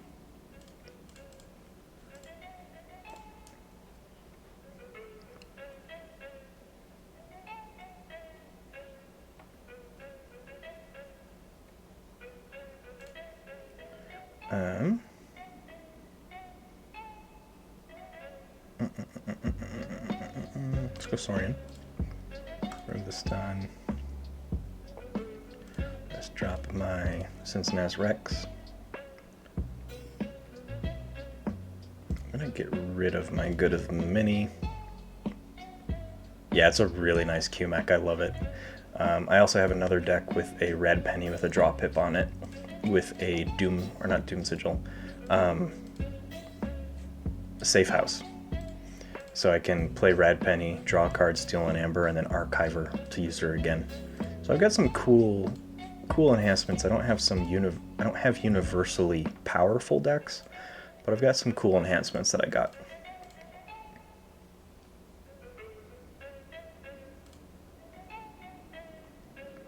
Ready, and use Kangafant to fight. I'm gonna put Cal Pigeon Ideal there, and I'm gonna discard Axiom.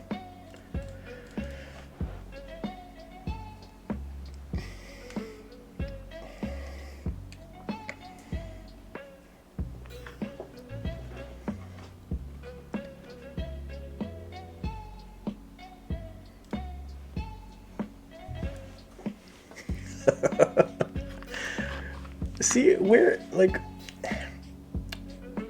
are all those crazy decks in the local group?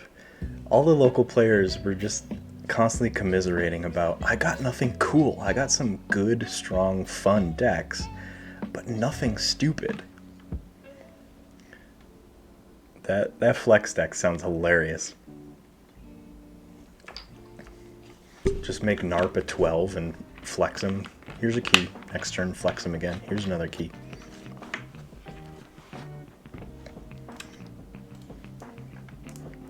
Ooh, my opponent put a mole on my Kangafant. Dumb.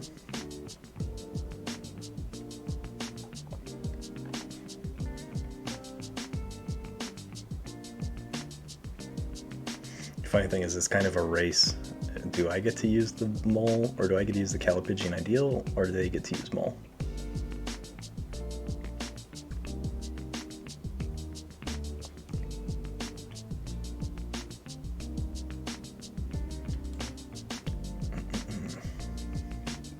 Let's go Star Alliance to Garcia, Kincan.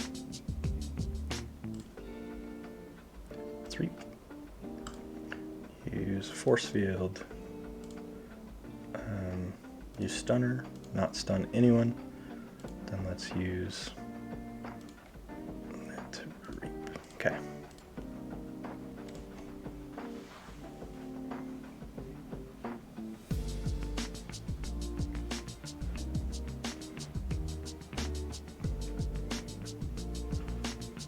Do you have like Stirring the Grave or Exhume for those Infernuses? Or is it out of house recursion like Regrowth?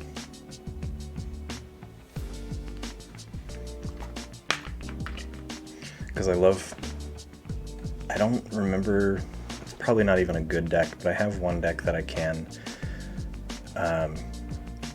play Infernus, kill it with a Gleeful Mayhem, and then exhume it, and then kill it with another Gleeful Mayhem, and then exhume it.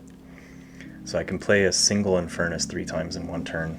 The deck only has one Infernus, so I try and stack that when I'm toward the end of my deck, and then drop 3 Infernus, and then shuffle and hopefully redraw into it.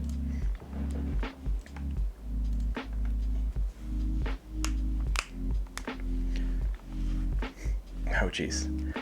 Safe House is a cool recursion of Infernus.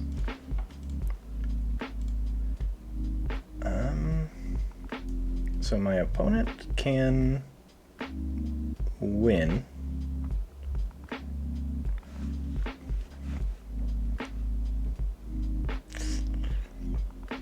Oh, that's rough. So, oh man, this is tough. Because my opponent can spend this 2. If I kill it, they get the 2. And then I have no way to stop them.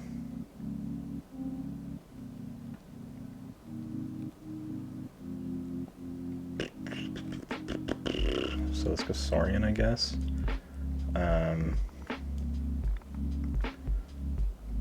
Let's go Quester Jarda. Phalanx Strike to kill him.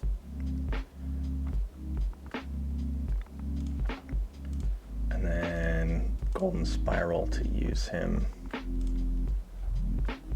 And my opponent got me by 1 action. So that loss was not anything my opponent did to outplay me. It was solely playing that Kangafant. That Kangafant really hurt me. So lesson learned for next game. Do not play Kangafant when you're that far ahead on board state. And my opponent was so far behind on board state, and they don't really have a lot of creatures in that list either. So playing Kangafant was a huge mistake that lost me the game.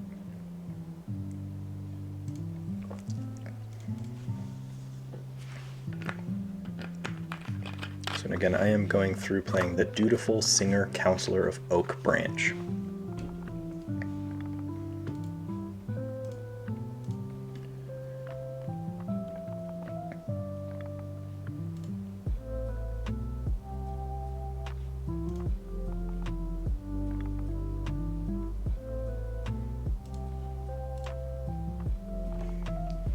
Yeah, fuck you, Kankafant.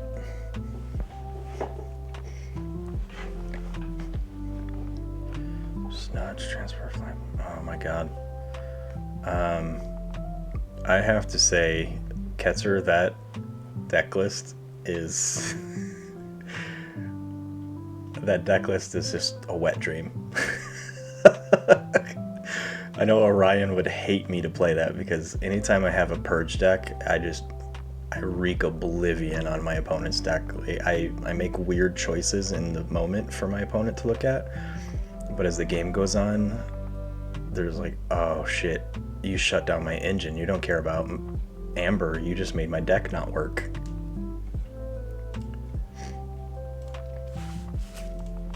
I'm not a fan of the 4 Fangs of Gizelheart, though. Those can be dead cards.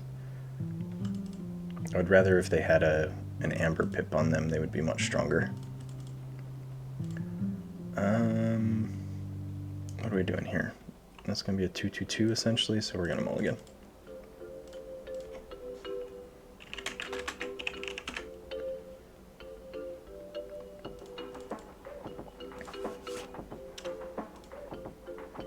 Ten's a really strong number. I think if you can push past the 12 card threshold, you're really, really hurting your opponent's deck. Whether it's nuking all the Amber Pips or you're just shutting down their main deck mechanics. At 10 plus, definitely at 12 plus, you're really, really hurting your opponent. And let's start with the Star Alliance. Karkar.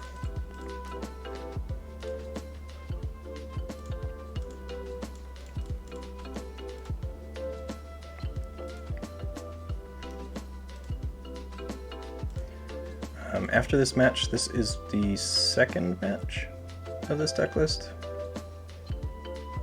Yeah, second match of this deck list. I'm going to take a quick snack and stretch break, and then I'll come back to finish the third match and then the final deck. So, looks time-wise, the stream's probably going to closer to 4 o'clock, but definitely not past that.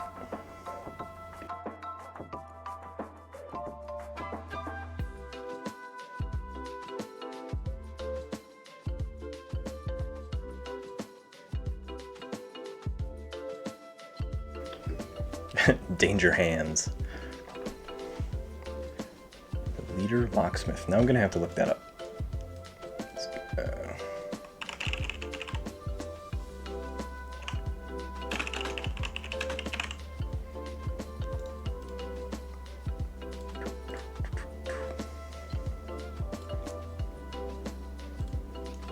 I've got a Lamindra. Let's go Untamed. Let's pop a Molfin to the left. Pampaka Yaga goes to the right because I want everything to have Skirmish. And Tantedlin with Skirmish is awesome because I can start just tapping away at this Archives. Let's see. Infernus, Imp Spectre, Snudge, Double Drekker, 4 Fangs. Oh, and 3 subject Kirby's. Okay. Because you needed ways to out-of-house cheat that Infernus into play, and then in a Star Alliance turn, Transporter platform them back to your hand. Okay. That deck list looks really cool, Ketzer.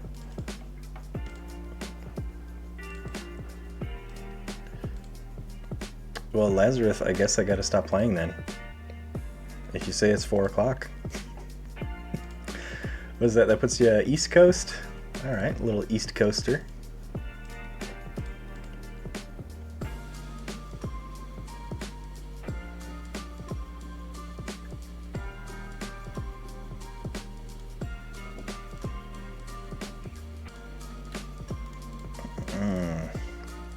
Good times. Let's go.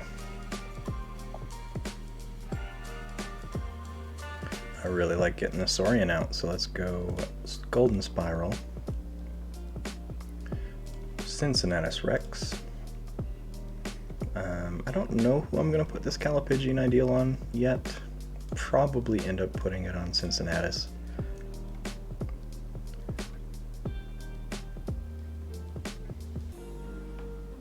And then let's go Hazardous 4, okay. Well, let's go move this amber over to there. Let's play Phalanx. And let's hit him the Phalanx again. Nice. Thank you.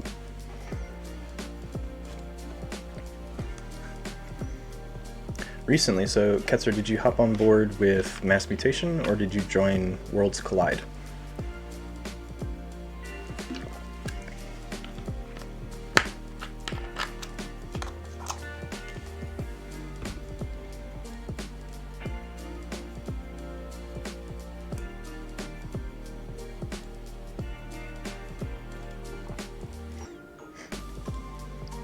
And I have to say, I have some quirky decks. I don't have a ton.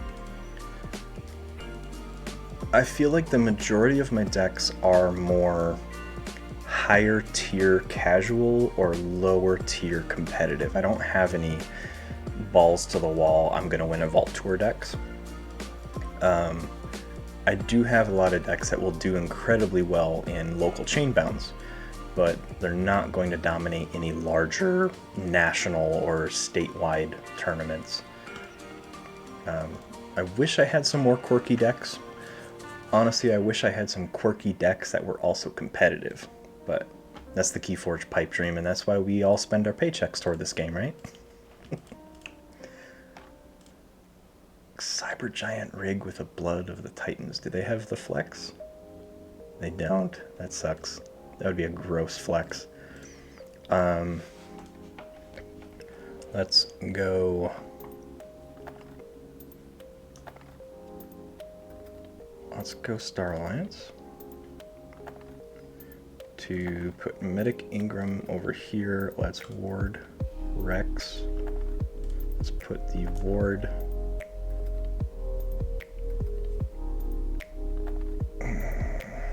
Yeah, let's put Force Field over there. Let's go Garcia, and let's reap with Karkar.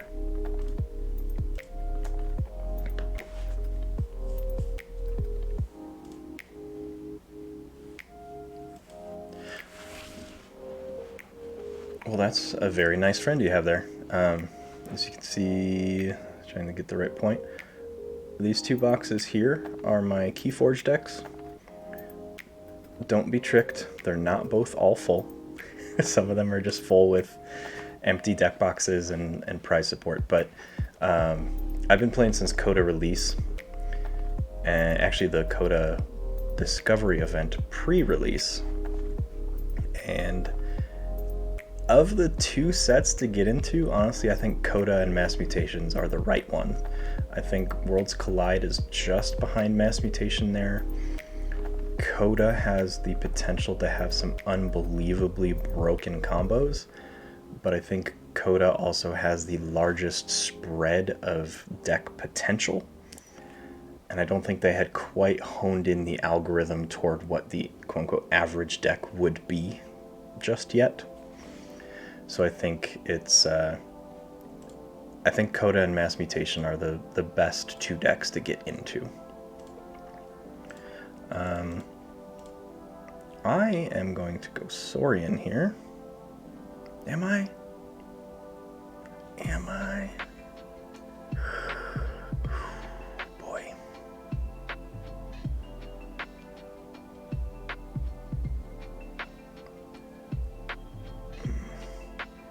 If I play Perilous Wild, that's gonna kill Groggins. Dude, I don't think I have any elusive, so Perilous Wild's not gonna hurt me.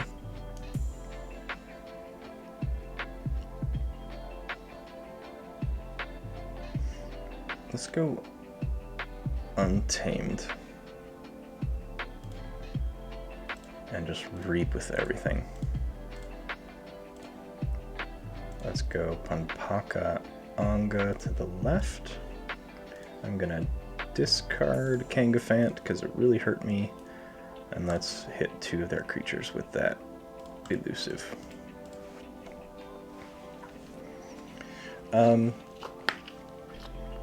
My thoughts on Age of Ascension are much different than Orion's. Orion loves Age of Ascension. I'm going to give my caveat. So, Age of Ascension as a set has some of the strongest in a vacuum cards in terms of control. I don't mean Amber control, like board control. The problem with Age of Ascension is I feel they focused on card strength versus card synergy, because I have a ton of Age of Ascension deck lists, and a lot of people have similar. I'd say I probably got some really bad luck, but the overall feeling of Age of Ascension is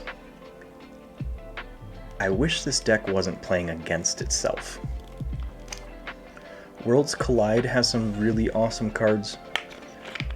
Worlds Collide, I think, really relies on, if you have Saurian in your deck list, you have to have the must-have cards of Tribute, Axiom, that kind of stuff. I don't quite feel like Worlds Collide has some really strong stuff. I think it still stays pretty strong in the Mass Mutation meta. I think both Call of the Archons and Age of Ascension have fallen off in strength when compared to what current card pool exists. I think the hierarchy of strength of cards or of deck lists right now is probably Mass Mutation, then probably a really close tie between Worlds Collide just edging out Call of the Archons, and then Age of Ascension pulling up the rear. I'm going to stop talking because my opponent's probably wondering what the fuck I'm doing.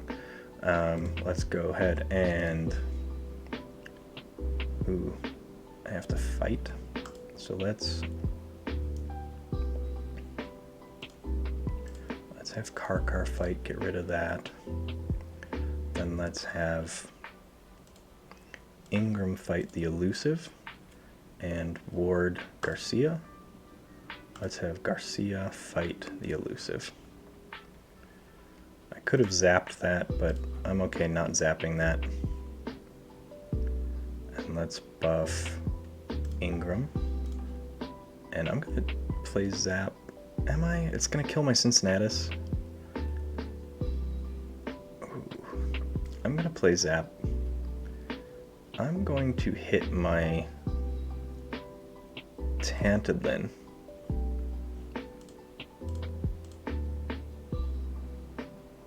And that puts me at 6 of 6 to my second key.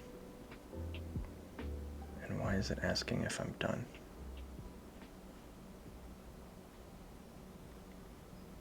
I'm done, aren't I? Oh no. I played a Kirby so I can drop this other Golden Spiral.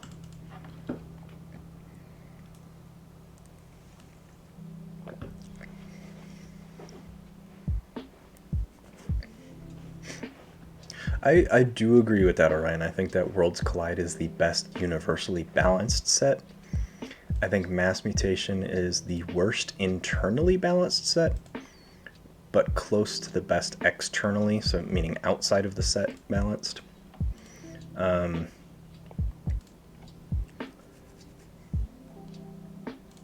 sorry, I got that backwards. Mass Mutation can create some very lopsided games against non-Mass Mutation decks. I think Mass Mutation plays the best and most balanced against itself out of other Mass Mutation decks. Playgrat deck. I'm gonna see, I don't think I ever opened a Playgrat deck. I personally don't own one, so I can't offer any type of trade, but I do know a local player that has a 5 Playgrat deck. I can reach out to them and see what they want to do.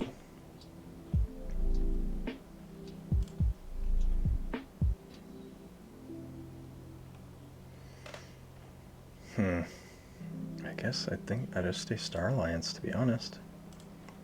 So let's Reap. Or Reap. Use you, use your force field, and then let's go ahead and heal and ward. Reap.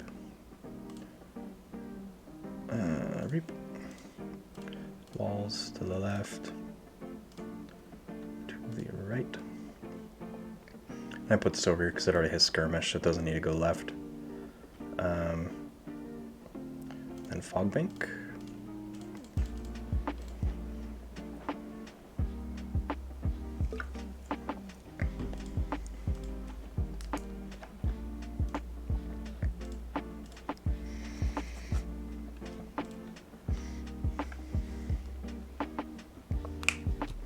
And I want to say, I think this deck list, I don't remember last name / last initial, but I believe this one was submitted by David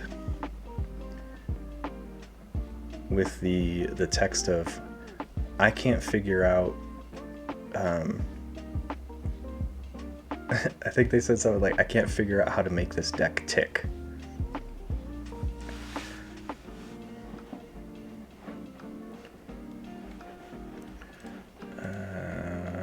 You mean mass mutation against mass mutation?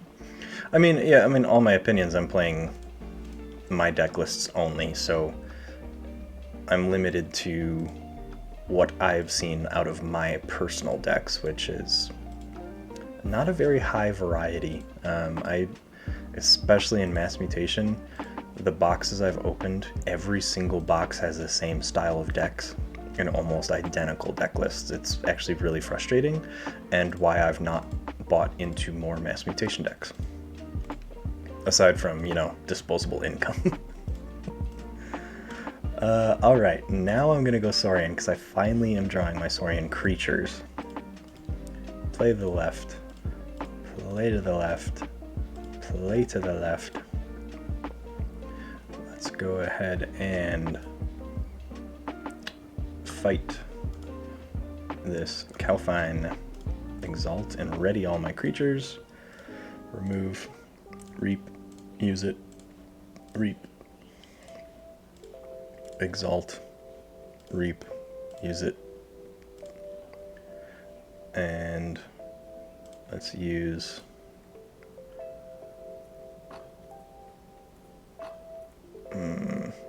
Garcia.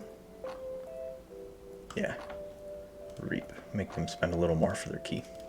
So my checkmate at a level 11. Nope. Don't even know what I was trying to say there. I am going to say I am at check at 12 of 6. Now 11 of 6.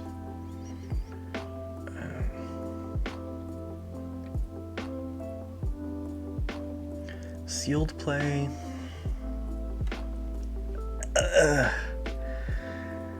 Yeah, words are very hard, Goober. I don't know how that works for someone who's a creative writer, but, you know, I'm sticking by it.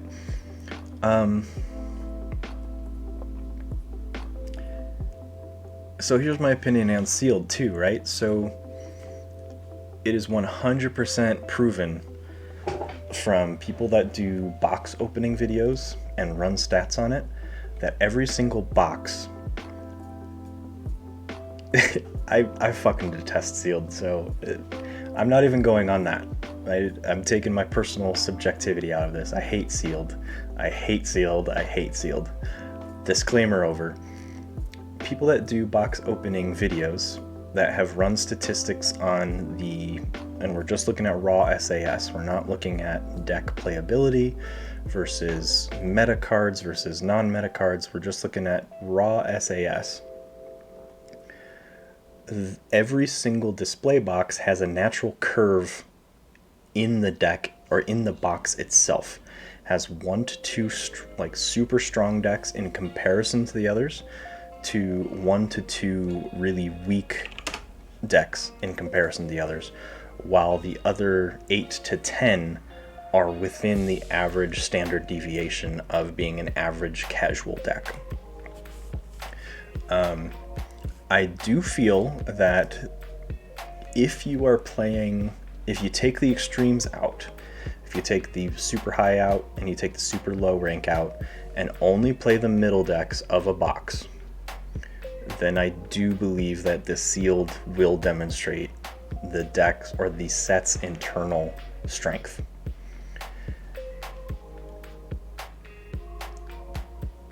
I'm gonna stop there because I'm gonna get into too much subjective opinion, and probably piss a lot of people off. But with that, I'm gonna take a quick snack and stretch break.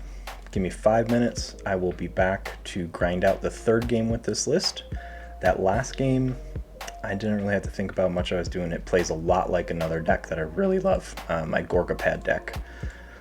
My voice went there a little bit. So give me 5 minutes. I'll be back to finish out this deck and then play one more before I call it quits for the day.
We're back. Checking chat.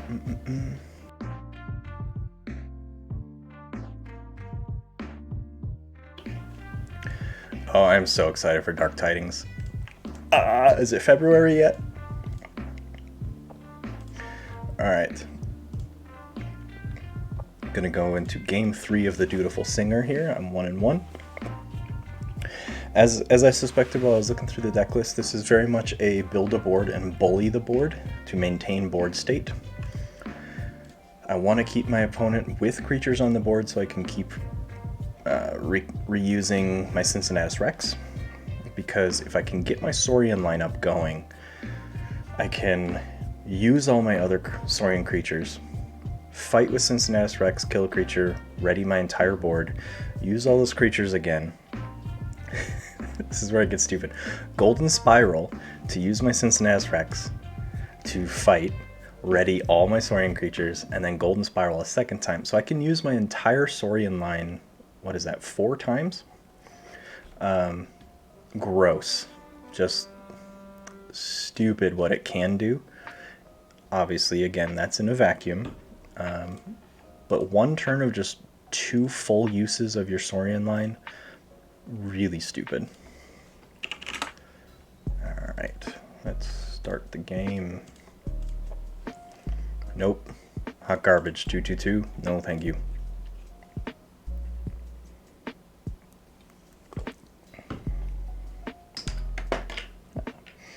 I think the Evil Twin, I think that's the perfect way of describing it, Ketzer, is it's a gimmick.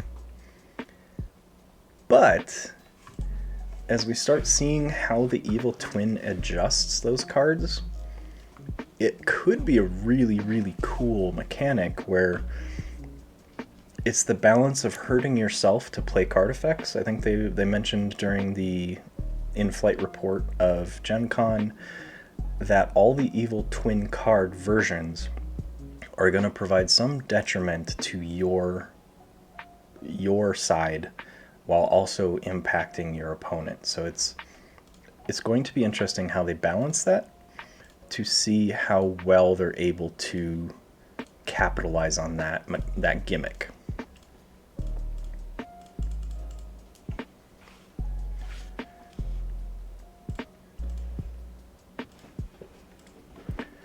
Right, I've got Saurian lineup going here.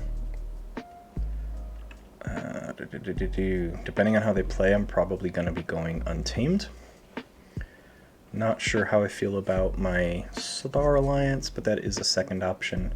I could just outright Reap with my Saurian as well.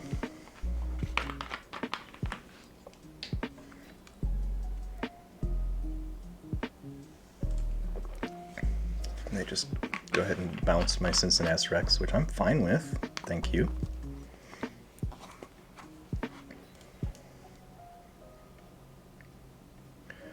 Yes, please put more elusive creatures out. Okay. So let's go Untamed. I'm just going to play... Ooh. I'm going to hold on Natural Selection. So let's play Perilous Wild. And then I am going to put Kangafant out and then Tanted Lin. Call that good there.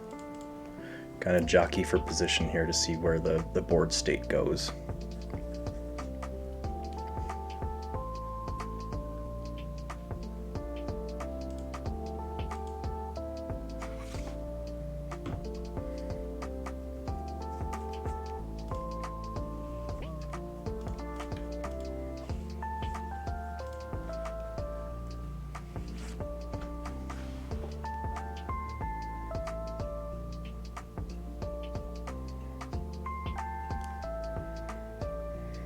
Trying to get my marker ready for the next deck so I can just dive straight into it.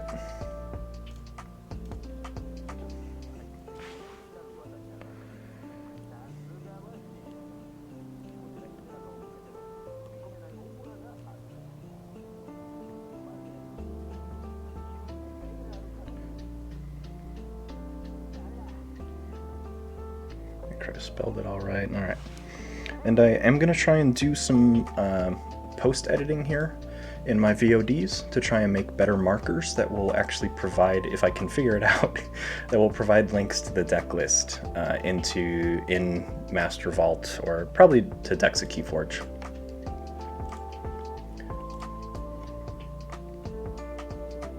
What did they play? I'm sorry. Tempting offer to bounce my Kangafant. Reposaurus, look over there. Okay. So let's go ahead and stay Untamed. Let's go Molfin, Tantadin,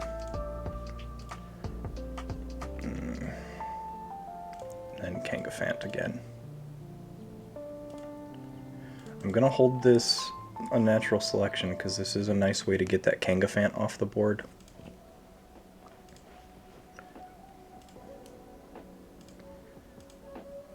No, and I didn't take you saying Gimmick as a bad thing either. I think Gimmick is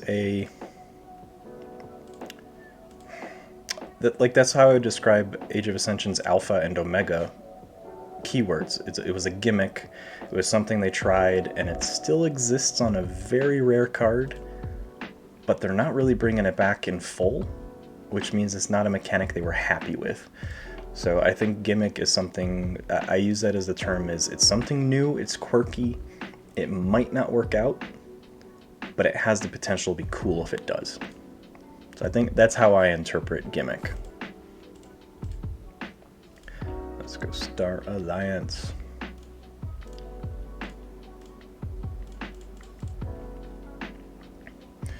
Okay, speaking of Nintendo gimmicks, Mario Kart Live, home circuit.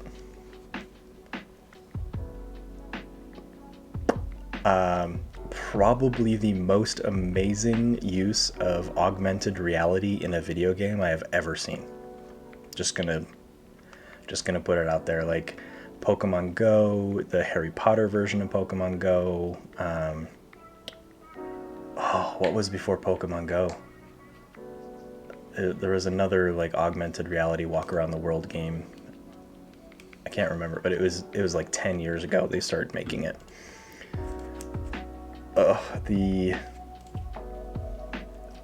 The way that Nintendo is using augmented reality and cameras with Mario Kart Live home circuit. I don't know why I struggled to say that name. Coolest use of the technology ever, and I absolutely love it. So thank you, Nintendo, for being awesome. Let's go.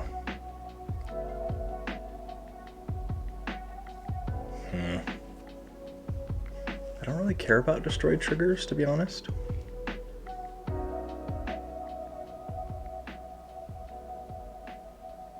Let's go Saurian. I'm gonna fight. I'm more concerned about the Shadowsaurus.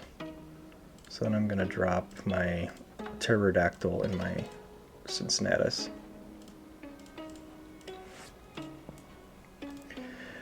Yeah, I don't own it. For clarity, I don't own it. I absolutely want it. It's on my Amazon wish list for people who are feeling generous for Christmas. But it would not work where my wife and I currently live. We're on a pretty decent sized condo, but not a home that's our forever home. I just think it would be fucking hilarious because we have 2 cats. so if they lay in the track, you're like, get the fuck out of the way. And both of them love toys that they can chase, so they would destroy that car. They would just beat it to shit. All right, let's go Star Alliance to play Force Field on Garcia. Let's play. I've got 1, 2, 3 houses, 4, 5. So I'm gonna nuke my Kangafant. I'm gonna reap. Oh, no, I can't. So I'm gonna fight, apparently. Whatever. Look at me paying attention. That's what happens. They played opposition research. Alright. That's when I don't. That's when I don't pay attention. Shouldn't come back to bite me in the ass, but whatever. Yeah, they're Mario Kart bosses, if that were a thing. Oh my god, could you imagine if Mario Kart implemented race bosses? Where you have to like throw shells and stuff at it and bombs. Ugh. I've also been playing a lot of Mario Kart on the cell phone app. So I've got a lot of things to say about Mario Kart. Like the fact that now all multiplayer bullshit on all Mario Kart, or not Mario Kart, all multiplayer Nintendo Switch are hidden behind a paywall. So, you know, that's a thing. So now you have to subscribe to multiplayer to even race multiplayer on the Switch. And Diddy Kong Racing did have bosses, and it was epic. I loved it.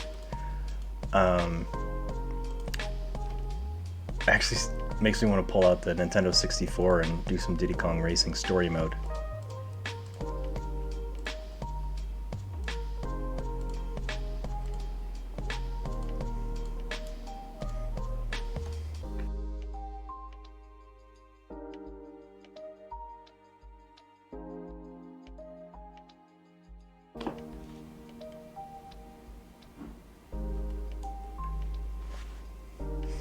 Okay, so here's a question. If I put Calipigian Ideal on my opponent's creature, the U on the card is self-referential, correct? Or for owner referential? So if I put Calipigian Ideal here on Purifier of Souls, it would have 4 amber in which I can use to spend for my keys, correct?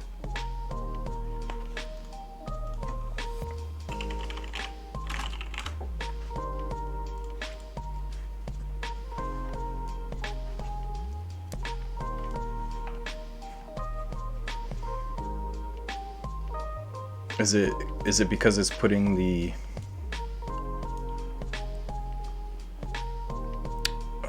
oh, it's because it says this creature gains. Okay, because then the U refers to the owner of the creature. Got it. I was overthinking it. Well, I don't have a lot of fun things to do here. So I've got 4 armor at least. I'm gonna go Saurian anyway. Let's pop there. Remove the stun. You're going to fight here. Exalt. And then you are going to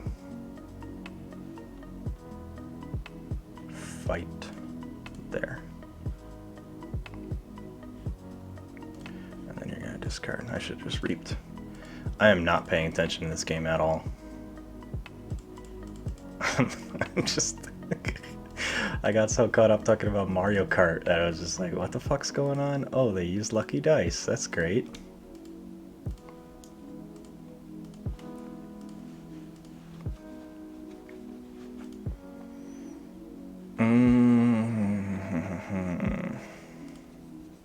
Because I hate Curiosaurus. I always have to look it up.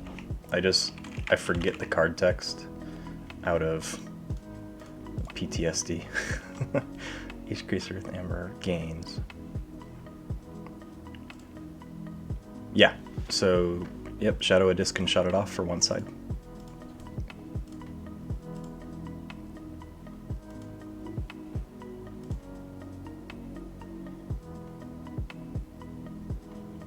Well, let's then go Saurian.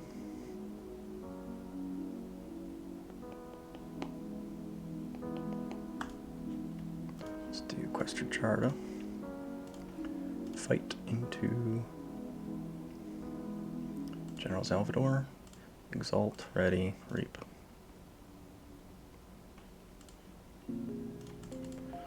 Why did Cincinnatus die? He had 4 armor.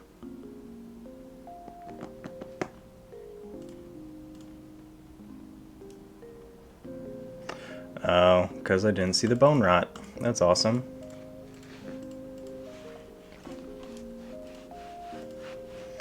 Well, okay, so I'm just going to give a disclaimer about this match. I am misplaying left, right, up, and down. This match is not going to be an appropriate representation of the strength of the deck whatsoever. I'm talking now because this game's pretty much over now with all the shit that I've completely fucked up. So, my opponent has just been playing pretty well. They have a pretty strong deck. The strength of this deck, it seems, is in board state. The problem I'm seeing with this deck list is it doesn't have a very good way outside of my Cincinnatus Rex board recursion, which, taking into account the board state, the Saurian list on this deck, I've got 4 creatures. So that immediately makes Cincinnatus Rex actually a fake condition. I know Cincinnatus Rex isn't actually a main mechanic of this deck. It's a cool mechanic if I can use it. It's not crazy powerful. Fuck, my opponent's got checkmate at 8. So there's a lot of things that happen in this game that are showing me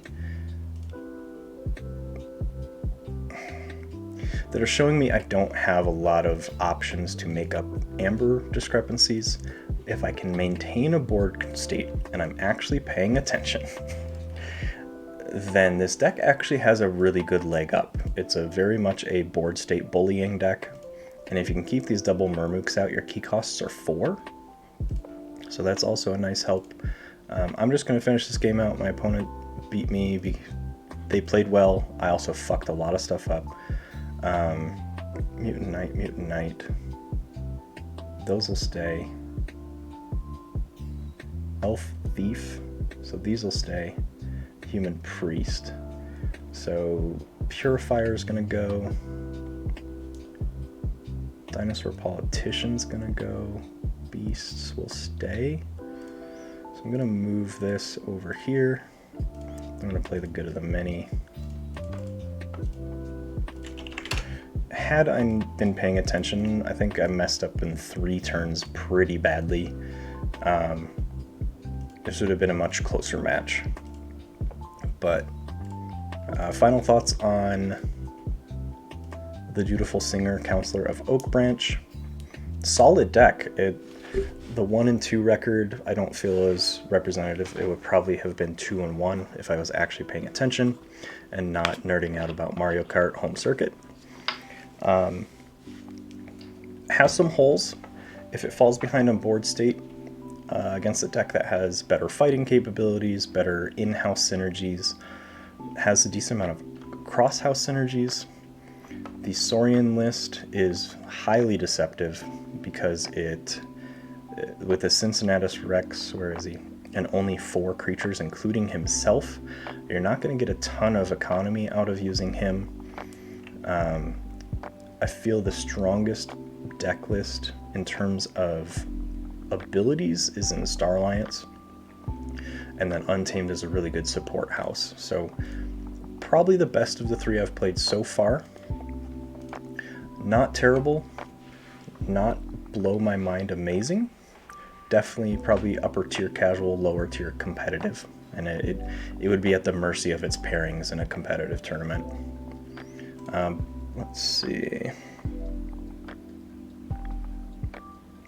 The last deck of the stream here, we're going to be looking at the Thoughtful Companion of Jotunhauler. Pull the deck list over. Oops. So, 78 SAS, 0 anti-synergy according to the algorithm. -2 on Amber Control. You guys are killing me. I've got Aubade, Take the Hostages, and Bordan. So push board state, or sorry, push game condition, push Amber, do what I can. I'm looking at some decent archive mechanics. I've got 6 cards total: Knowledge is Power, Sloppy Lab Work, and Archimedes. Immediately seeing some really cool synergy with Archimedes and Knowledge is Power. I can sandwich the Archimedes between creatures that I want to then intentionally kill to pop them into the archive to fuel a bigger Knowledge is Power. And then I want to be able to do that Knowledge is Power before the turn I drop this Binate Rupture. I do not have an interdimensional graft, so it's not a Brig deck, so I can't have any scaling Amber control, but I do have the Binate Rupture to double my own Amber to try and push into that 3rd key quicker. It's a huge without interdimensional graft. Binate Rupture is very much a Binate Rupture is very much a get ahead. It's win more card. It's a win more card.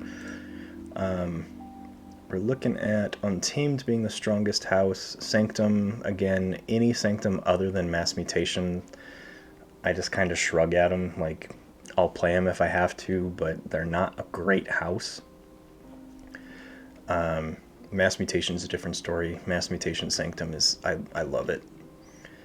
But I do have a key charge of Full Moon. There's no Hunting Witch.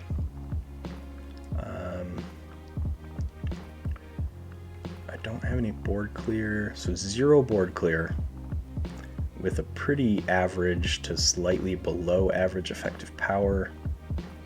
Punctuated Equilibrium is an amazing card. This is one of my favorite Untamed cards of all time, so I'm looking forward to playing that. And a Nepenthe Seed to pull that punctuated Equilibrium back, to pull that Binate Rupture. I've got some cool targets for Nepenthe Seed, as well as that key charge. Chart-wise, looking at Amber Control being, don't even worry about talking about it, doesn't exist. Effective power, pretty low, so it's going to be very difficult for me to keep a board. Based on this deck's speed, though, I should be able to get through my deck list quickly. Its main traits are efficiency, so that's going to piggyback off the speed. Disruption's okay. So this is not a deck that wants to respond to anything. This is a deck that wants to set the tempo. It's not going to be able to fight well. I want to, if I have a board, abuse the Reaping. If I don't have a board, try and get as much bonus Amber from the card plays as I can. So with that strategy in mind, I'm going to hop into my games here.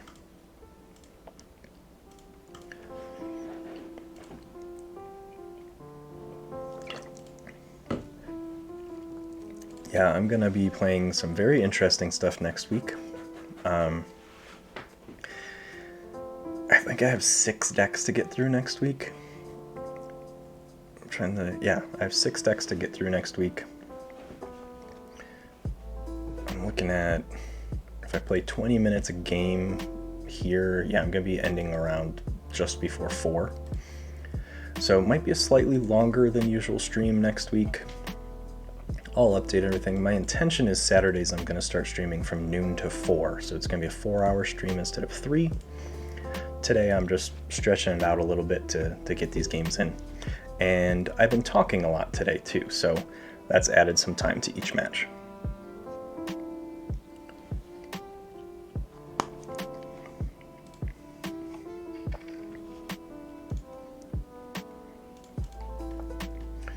Immediate fun starting hand.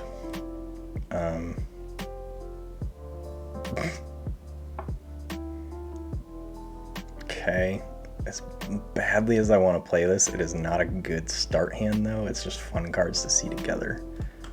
So I'm gonna mulligan.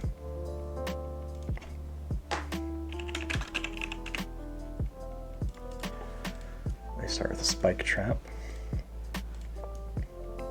I'm gonna go ahead and drop my Sanctum. Get Obeyed. 3 to flanks. So pop him in the middle and then put Derek on the right.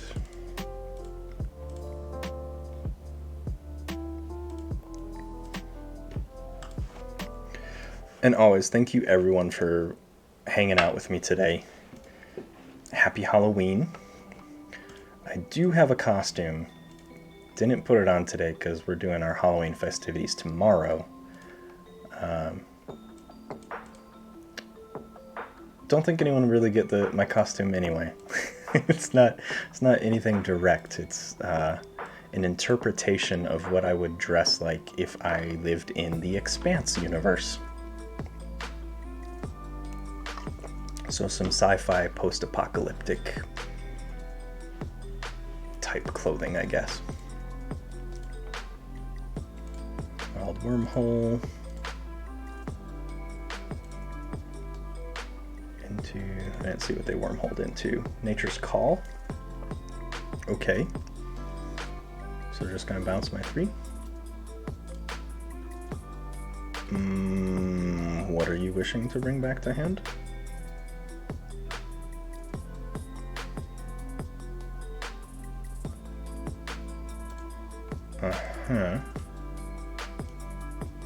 I gotta watch chat here, make sure they're doing something copacetic.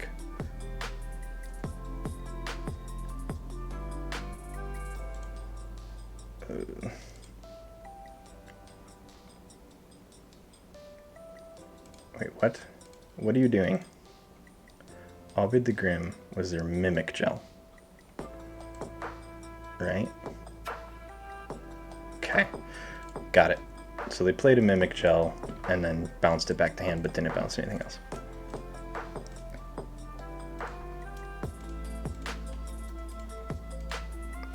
Let's go Untamed, Full Moon, Nepenthe Seed.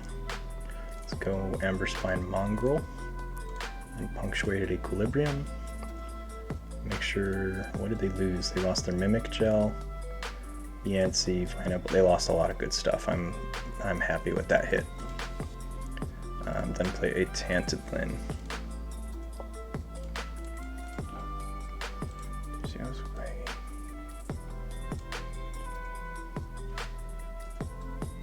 Do you mean, so Fission Blooming playing a card out of your archives? Is that what you're referring to?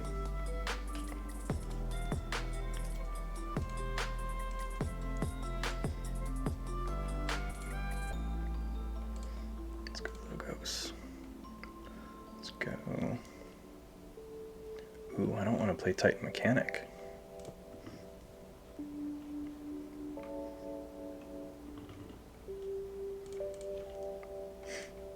I think it should, because it properly documents that you're playing a card, and if it doesn't, that's a really easy fix to correct. It's /draw 1 if you need to draw a card, /capture, like or you can even just point and click. So it's something easy to repair that I think it wouldn't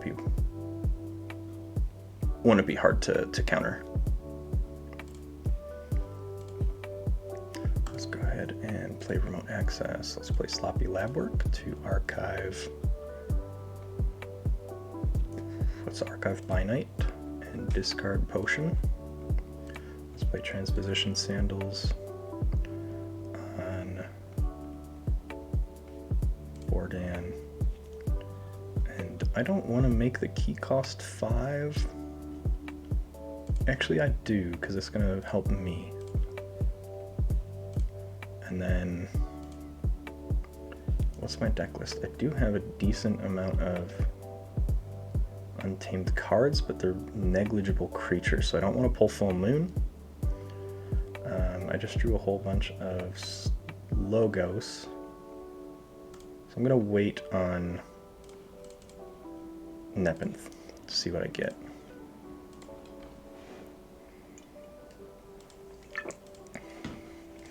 Ketzer, no computer. That's fine, not everyone's tied to electronics like I am. I've got my desktop, dual monitors, personal laptop, work laptop, that's owned by my work, so that doesn't really count. Tablet, used to have another tablet, but I've given that to my wife. Phone, and then we have another spare computer, and I have enough parts to build a third computer. So Computer geek. Oh man, let's go. I'm gonna go logos. I will not take my archives. Let's play Igor.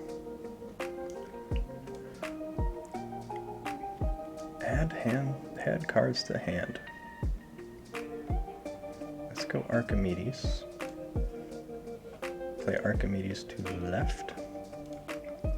Let's have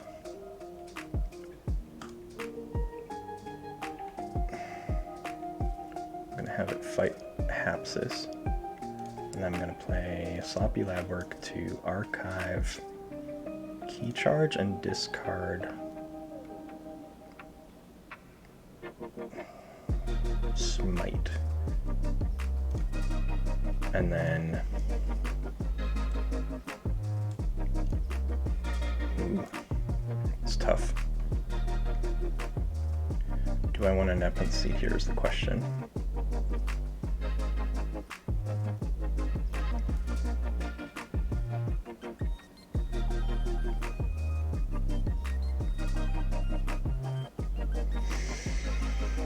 I think ultimately the answer is no.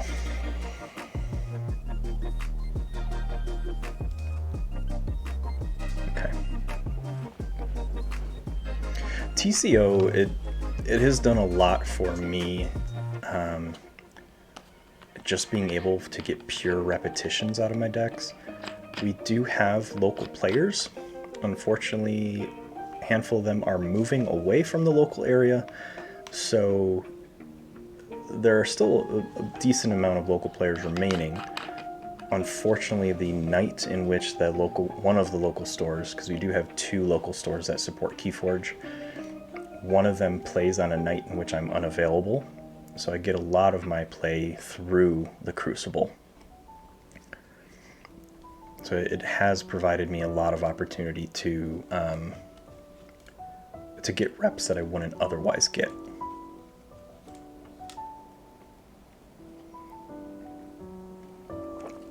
What did they just play?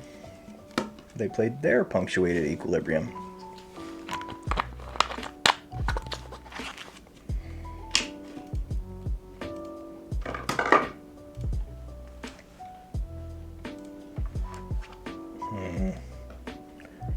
Blue key. Let's go Logos.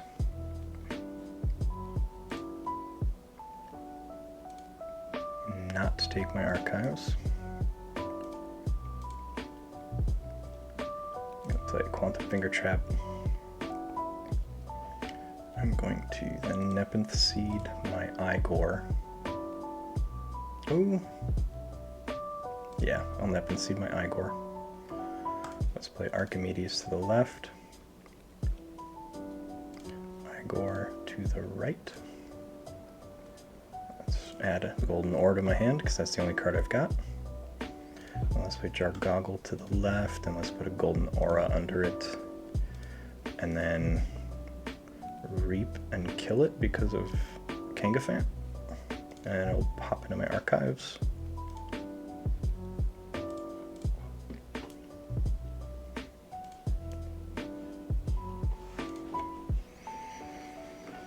Our store is, so the local store that I go to, just because it's closer to my house, I live in the middle of nowhere, so this as little of a drive as I can make.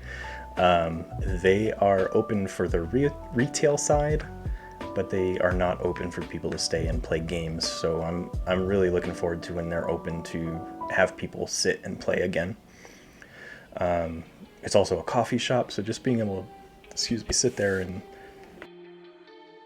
to play games or open decks and invite people to play and just check out the game is really cool. And I'm also very happy that you have left Yu-Gi-Oh! For Keyforge. I've not played Yu-Gi-Oh!, but I always judge a game by its competitive scene, and I've heard that the Yu-Gi-Oh! Competitive scene is highly toxic, and I've heard that from multiple people. And honestly, it can be said about any game that their main pull to their competitive play is cash prizes. So Magic and Yu-Gi-Oh! I believe Pokemon also has cash tournaments. So I'm happy that there will be a cash option for Keyforge, but I'm happy that it's not the main draw. That all being said, let's go Node Archives. Tantalin. Quicksand, unfortunately. Hold on. Oh, ready. Let's go Song of Spring. Shuffle that Tantalin back. End. Looks like I'm going Sanctum next turn. I really want to get back through this draw pile and find that Knowledge's Power, because it's going to hit 4 right now, potentially some more.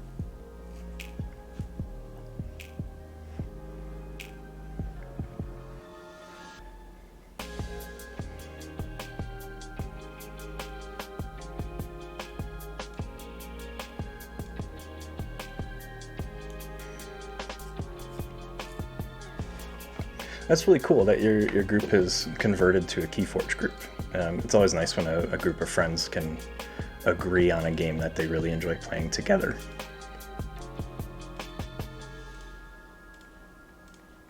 Let's go Aubade.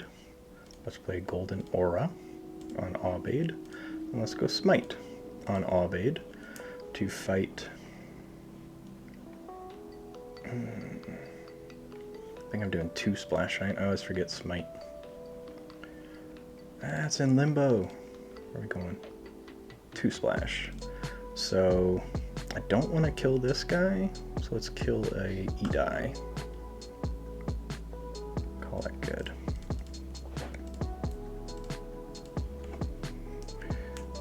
Yeah, right now trying to get a growing community is impossible. I guess I can say not impossible, but a very difficult task. That being said, when things start to open up, absolutely do it. I've seen so many players, whether they play socially or they play in a large group, I've seen a lot of people truly enjoy Keyforge.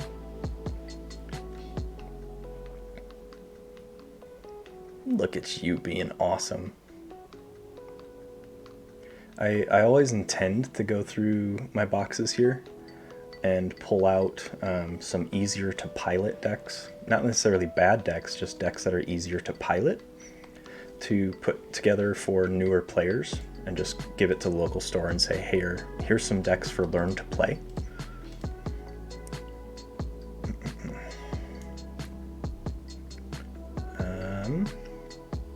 What do we do here? I think we go Untamed. No. Full Moon. Tantalin. They're everywhere. And end turn. We are neck and neck on forging here. They beat me to 1 key by a turn.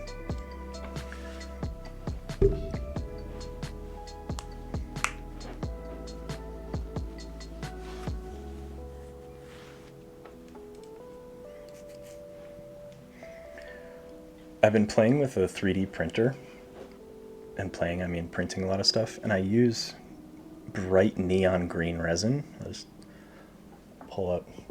Kind of looks yellowish, but trust me, it's bright neon green. I've been talking to a couple people that do 3D graphic design to see if they can make like a Martian head or something that looks like the tower on the Crystal Hive card, and just looking to see what it would be to make those as tokens, like Amber tokens or something, and try and hand those out at events, like a pack of 5 to someone. Like, hey, you beat me? Here's a pack of free tokens. Check out my channel. Nudge, nudge. I'm gonna go Logos.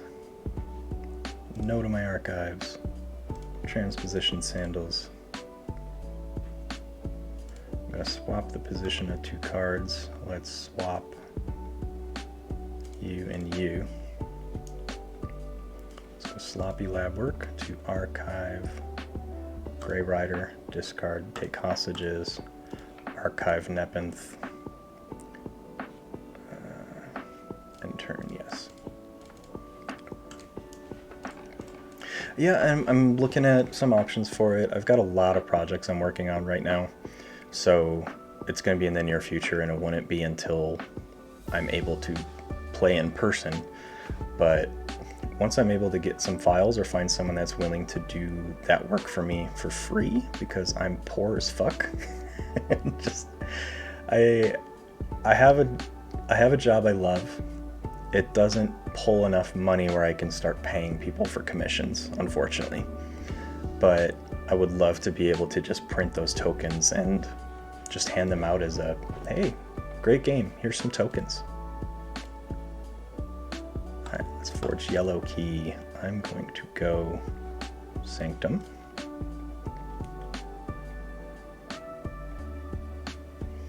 Let's play No to the Archives, because Knowledge's Power is going to come out and it's going to be beefy. Let's go left. Right. Let's go Grey Rider. Deploy right. You're going to fight into Edai. Probably should have popped the potion there, but oops. And sure enough, oh god.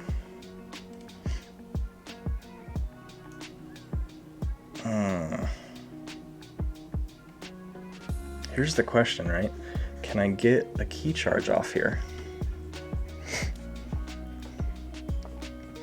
And I'm pretty sure the answer is no.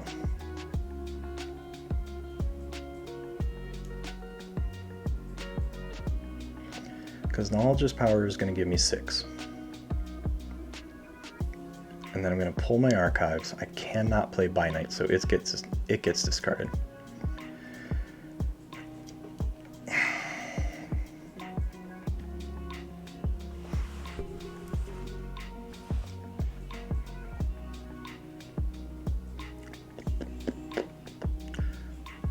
Prince Derek's not going to do anything. I have no way to play out of house because I lost my ambassador.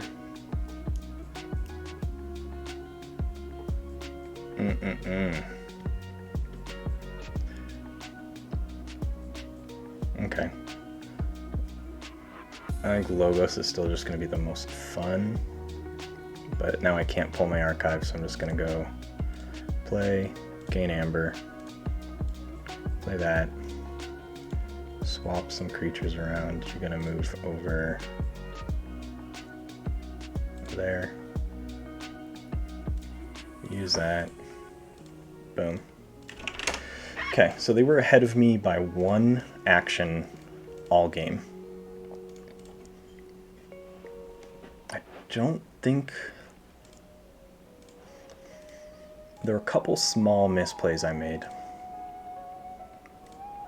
and I can't pinpoint them by name.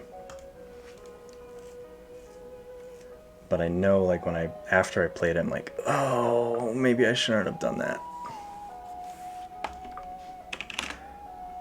So first game felt okay. I felt like I felt I was behind the curve by 1 to 2 actions all game.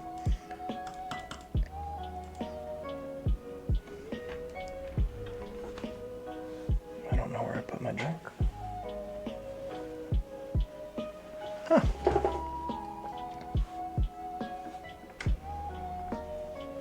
This is game 2 of 3.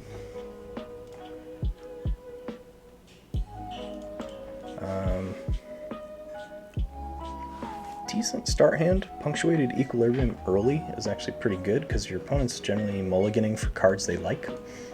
And if they don't mulligan, you're putting them down a card. I'm sorry, putting them down a card if you go first. They're going first, so if they don't mulligan, it's telling you that they actually like their entire hand. So it's a very quick, sure. Let's do that. Song of Spring. Done. Punctuated Equilibrium, into a Nepenthe Seed, and discard Camouflage. So what did I hit? I hit Otawak.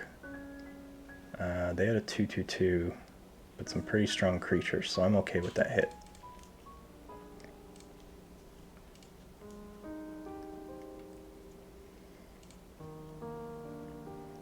Decent Logos turn, decent Sanctum turn.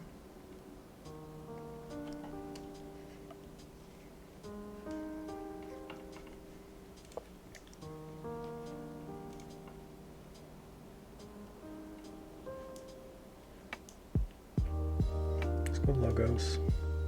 Go ahead and drop Igor to grab. Oh, now I grab Knowledge is Power. Okay. I'm just gonna grab it. It's gonna help me along.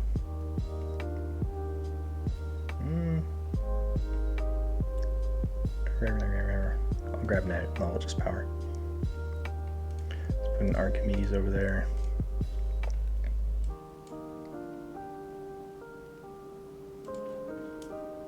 Let's go Knowledge is Power to archive Golden Aura, Transposition Sandals.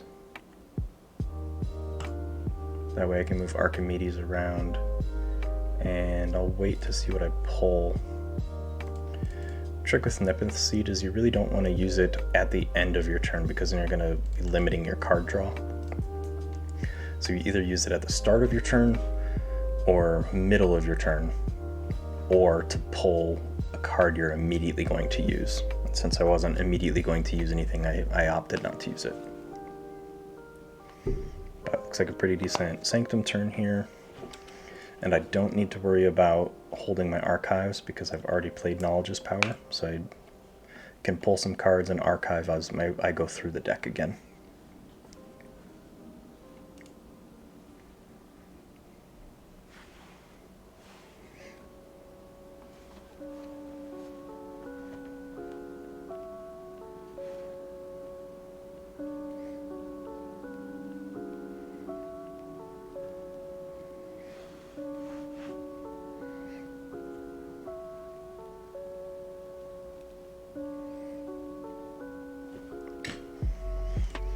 They're going Saurian. Do they have an Axiom? They do not. They do have Colosseum though.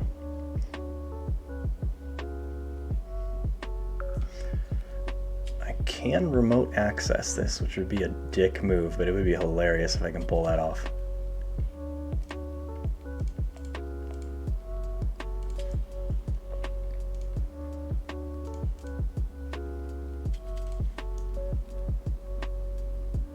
Tremor my Igor. Let's go Sanctum, grab the archives. Do that very quickly. Let's go Aubade.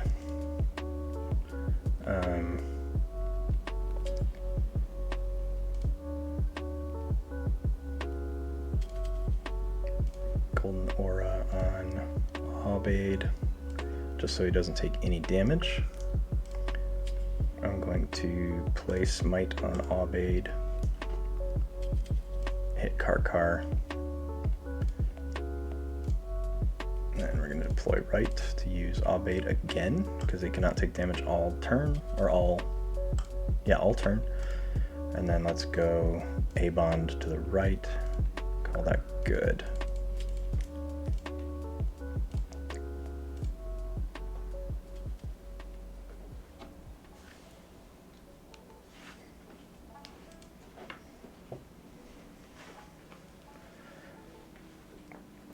I really think what ended up happening with last game was I had to play a lot of my Untamed early and lost my ability to use a key charge. So had I been able to know more about what the deck was trying to do, I could have set myself up for a third key charge. But first player to, generally for me, the first 1 to 2 games with a deck is all about learning. And then the third game is more where I hone in and know what the deck can and should do.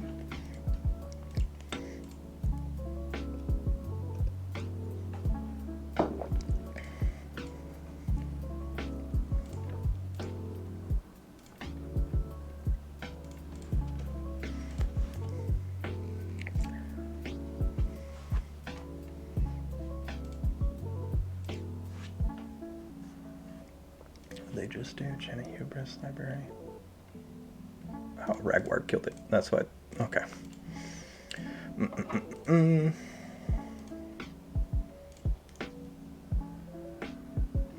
Let's go logos. Remove the stun. Finger trap. Remote access to use library to move that amber. Let's go sloppy lab work to. Ooh. I'm going to archive a Tantalid and discard a Logos Ambassador.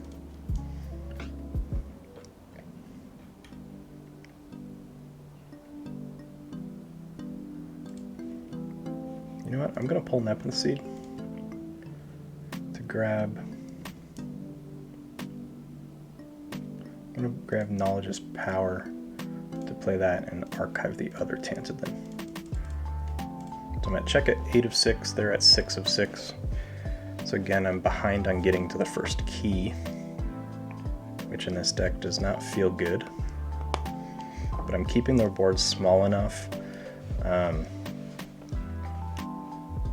that Colosseum's not triggering. So I need to try and maintain that my board can keep their board small without dying during fights.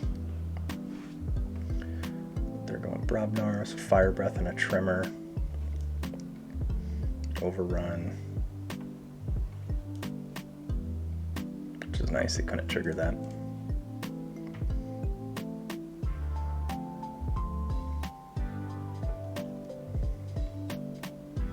Volcano discarded. Alright, so blue key. Alright, I'm gonna go Untamed here. Oh, am I? I feel like I need to go Saurian. Sorry. Brain's getting tired. Sanctum. I will not take my archives. I want to save this full moon for if I have a key charge. Learned that the hard way last time.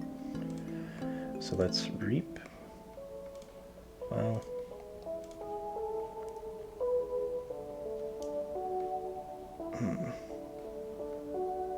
Let's go ahead and play Prince Derek, because why not? If I reap, yeah, that's fine. And I'm going to play Igor, and then I'll remove the stun on Igor. So there's the key charge. So I'm going to play 2 creatures. So I'm going to play 3, which will put me 1 above, so I'll be at 7. So I can get the key charge off with what I have in hand in archives. Depends on what they end up playing. Discard a Volcano, they play an Ogopogo. Gengar to fight with that. Fire Breath gives it 2 splash. So they're gonna trigger this Colosseum. 1 kill. Yep. And they're gonna ready and use probably Ogopogo to fight Obvid, and then do damage to Grey Rider.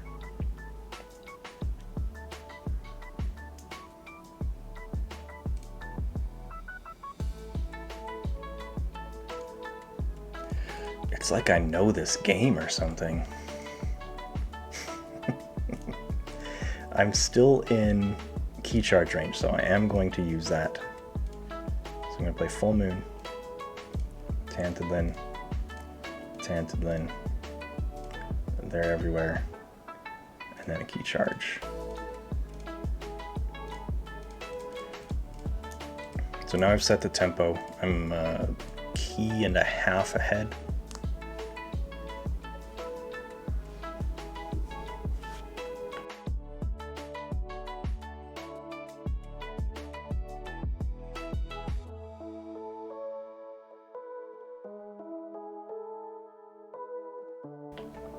I have a decent Logos play here.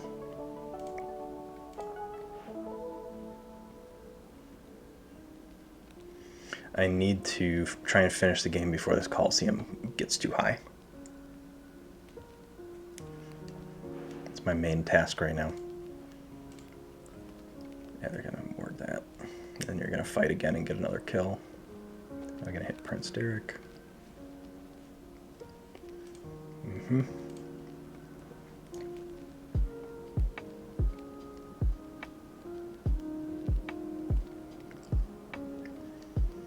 Come on.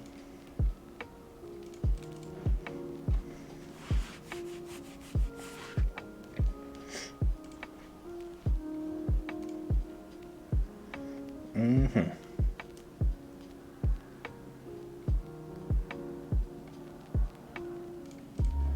then ready and use Gargantodon.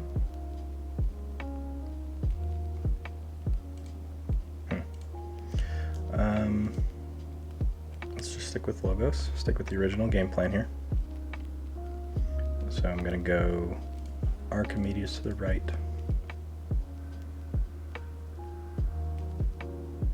Titan Mechanic to the right. Jargoggle to the right. I'm gonna put a Board and the Redeemed under Jargoggle. Let's go Sloppy Lab Work to archive the Take the Hostages. And then Quantum Finger Trap to move. Let's swap these two. Yeah. And I draw back into the key charge, which is interesting because I don't have an option to use it right now, but it could give me a strong final turn.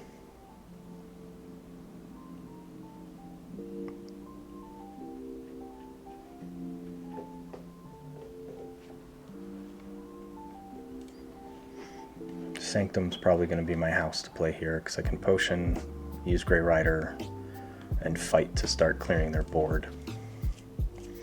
Give them less of a chance to trigger that Coliseum again.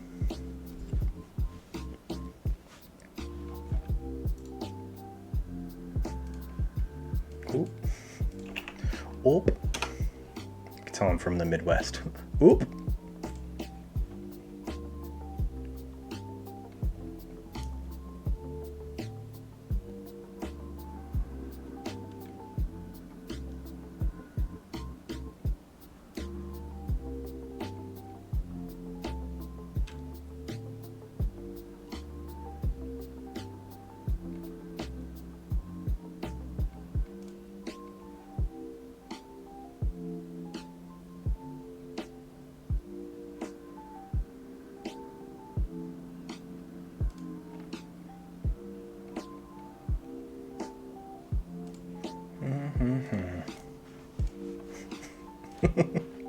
Yeah, it's not oop, it's op.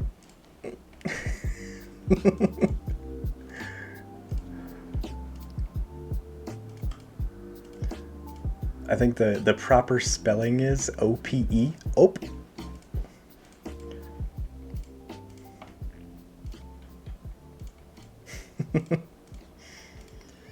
Oh geez, okay. They are at checkmate, or no, they're at check. But they do have potential to trigger Coliseum, so we are going Sanctum. And I am going to take my archives because we're gonna go Potion, and then we're gonna play Take Hostages. So now we're gonna go play this creature, deploy right. I'm gonna make this Titan Mechanic do work. I'm gonna kill him. Deploy right. You're gonna do this again. And will that kill him? No, it's gonna be one short. But I'm then going to go Smite and have him fight here, which will kill 3 of them. Yeah, that works. A Hoosier, huh? I was born and raised in Illinois, and I've up and moved west.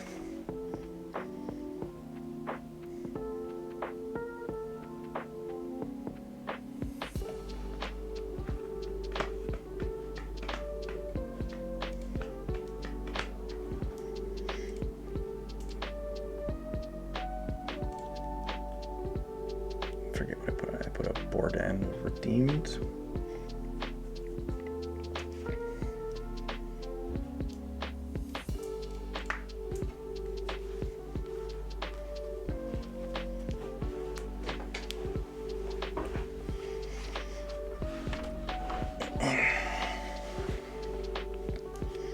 The struggle here is trying to get this key charge to fire for the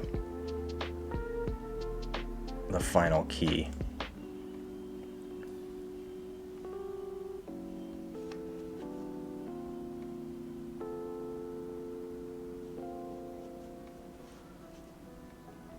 I'm gonna go Sanctum again.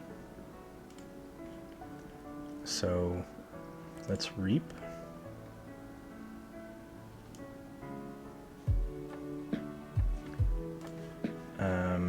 Do I want to trigger it?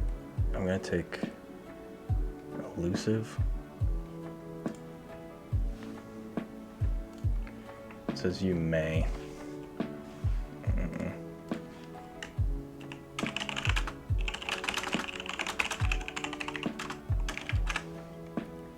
Let's cancel prompt.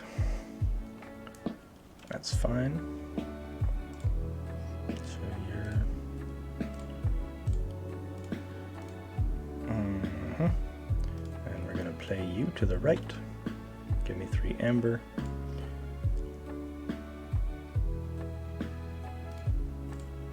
And you're going to reap.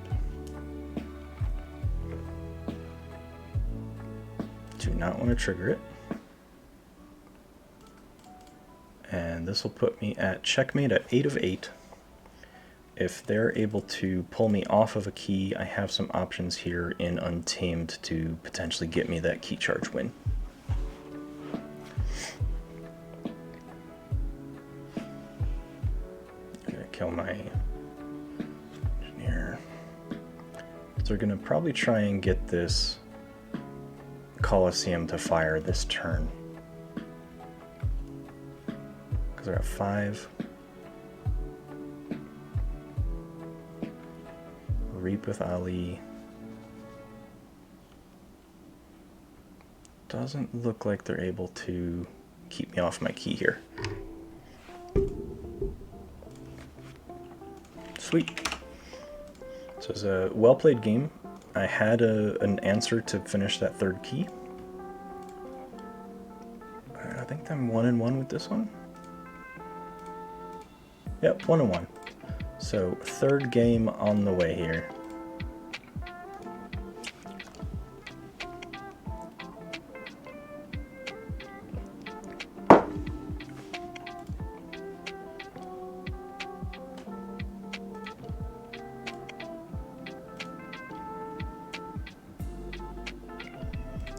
Change some music up here. I got this. See if I can finish with 2-1 with the deck today. Okay. Icy Haze.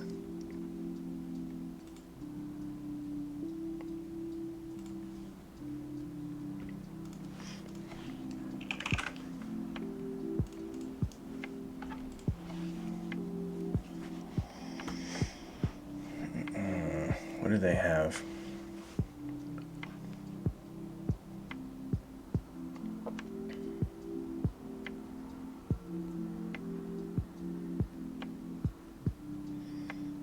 Does not look like it's a consistent deck list outside of the double Rad Penny.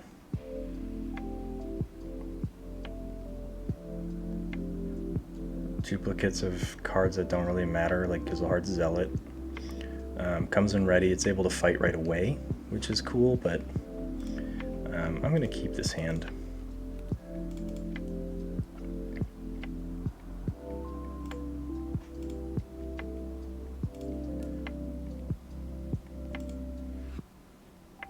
Let's go Sanctum. Let's go ahead and drop a Ambassador to the left, ready it. Reap. Which allows me to then play a Logos card. I'm going to archive my Tantadlin. I'm going to play Take Hostages. Probably the best start I've had out of the 3 matches for this.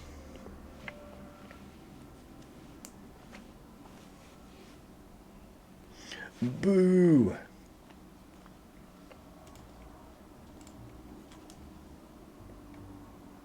Well, that's a double boo. He's gonna eat this guy alive.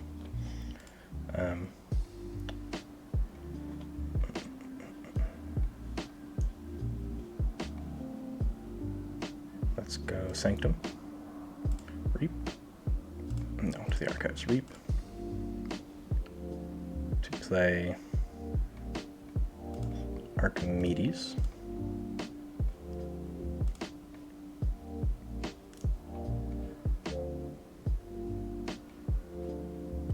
And let's just play him to the left and not trigger him.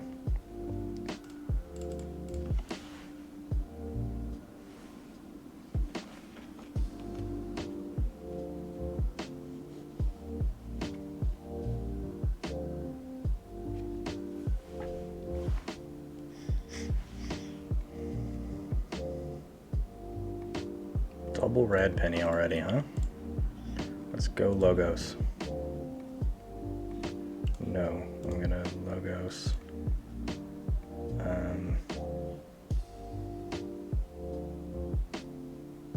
Let's go ahead and put the sandals on Archimedes. Then let's play a Tight Mechanic. And Archimedes to the left.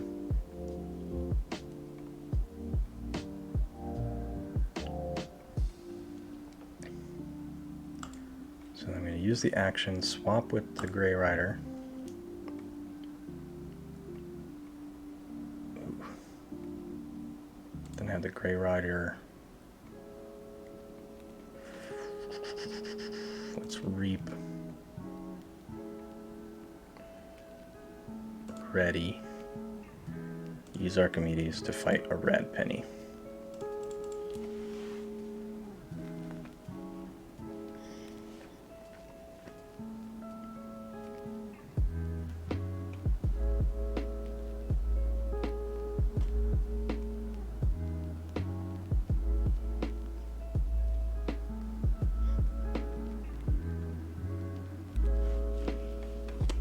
No.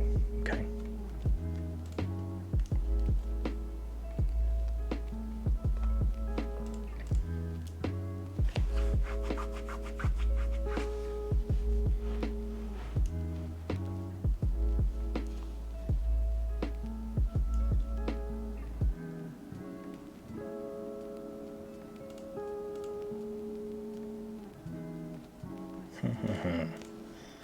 Let's go Logos.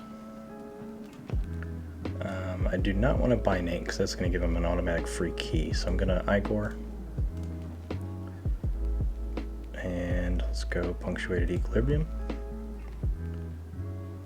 Let's go ahead and discard binate.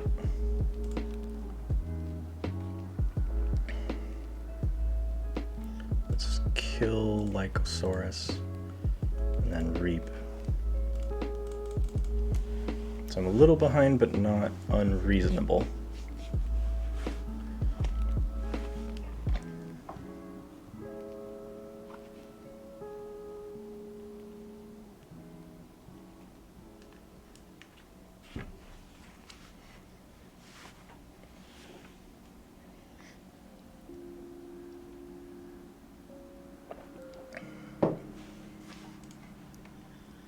Really nice untamed line here.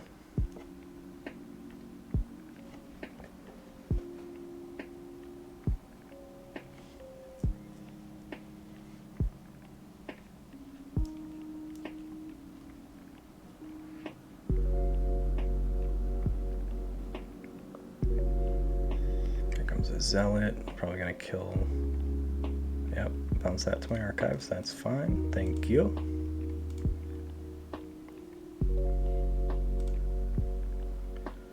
Discard Spirit's Way, okay. Yeah, because that would hit their board pretty hard.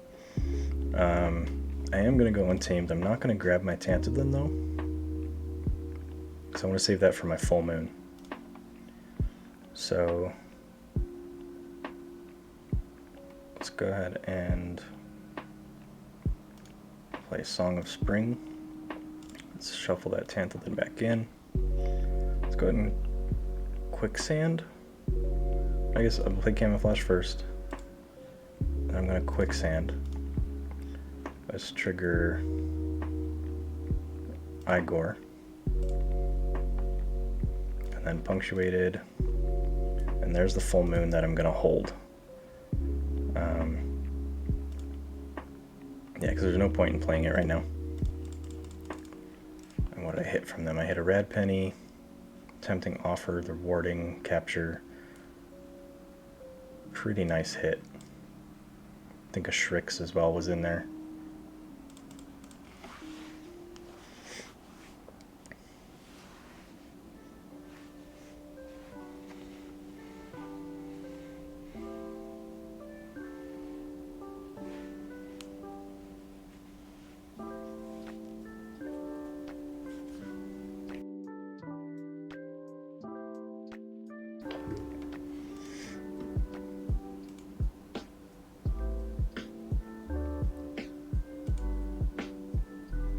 Rad Penny Reaps. Look over there to Shrix.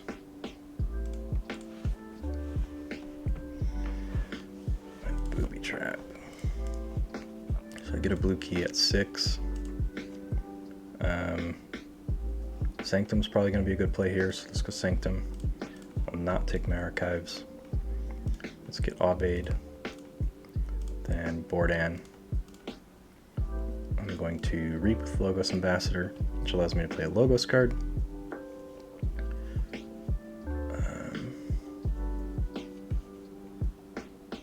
So let's go ahead and Sloppy Lab Work to archive Full Moon, discard Potion. Let's play Remote Access. Oh, I'm not in Logos. So we're good. Turn over. And then there we go. That's a nice Untamed lineup for Full Moon for this deck with 4 creatures. If I can hit 2, we're good. Actually, by 4 creatures, I mean 3. So if I can hit 2 of 3, that's a really good Full Moon for this deck.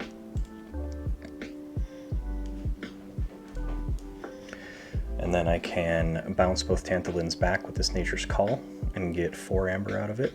So I'm going to go Untamed, yes, the Archives, Full Moon. Let's go Tantalin.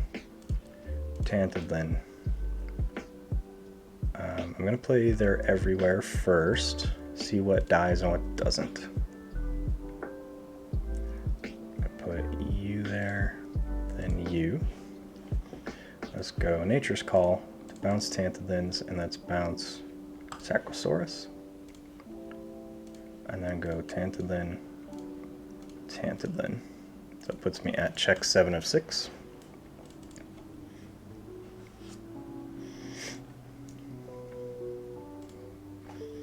And then most likely line here is going to be Sanctum.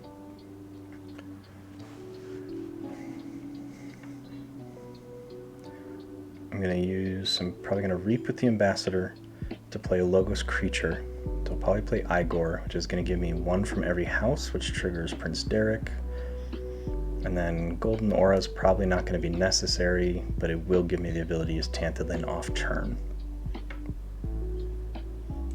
So just trying to push tempo as fast as I can.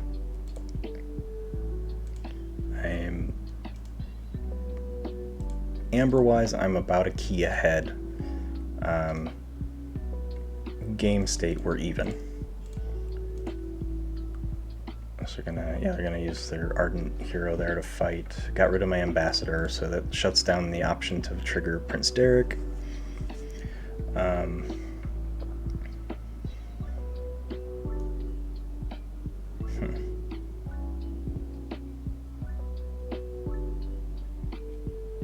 Might be a better option to play Logos here, to turn Prince Derek on automatically for myself.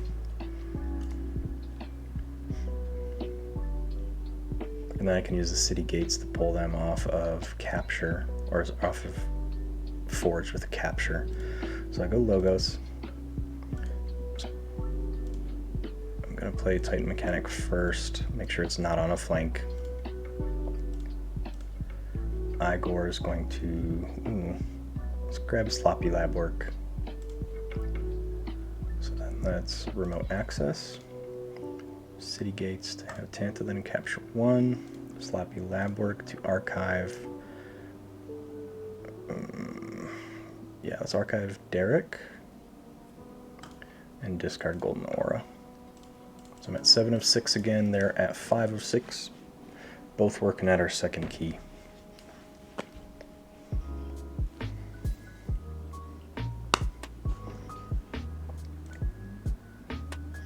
And they're going Shadows, so they play Red Penny. Pulls me down to 6. Their Miasma Bomb's a turn late, but they are shuffling their Red Penny back in.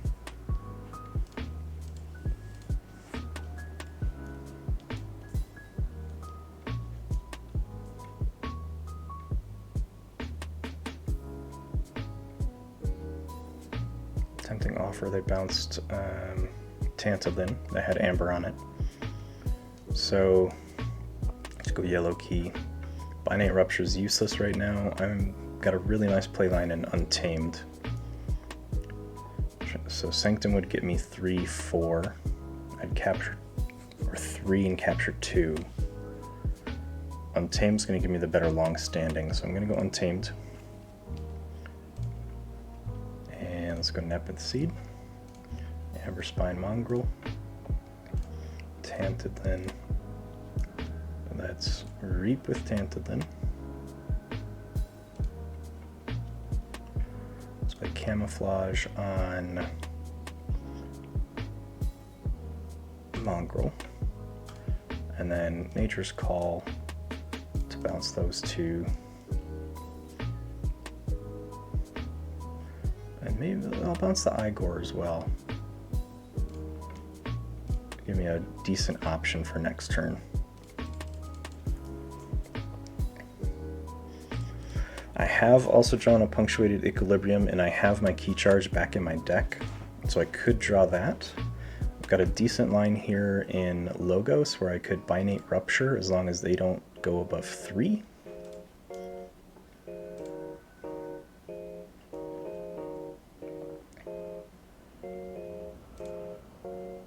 Nope, so 3 would, so now they're gonna, I can't Binate, Binate's a dead card.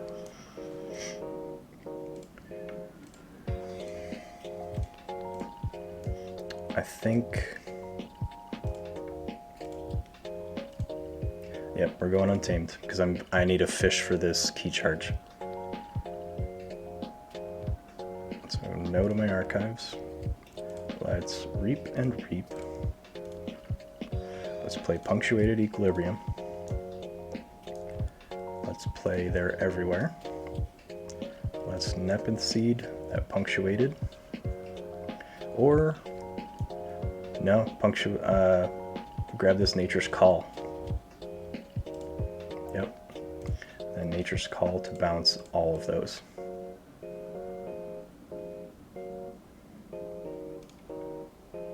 And end turn. Checkmate at 9 of 6. Sorry, my headset's battery's dying.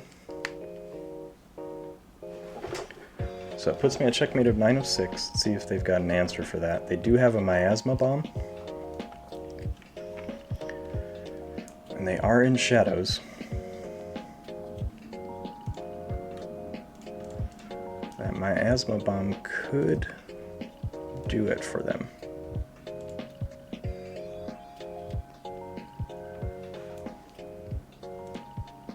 I'm pretty sure that Miasma Bomb is exactly what won them the game here.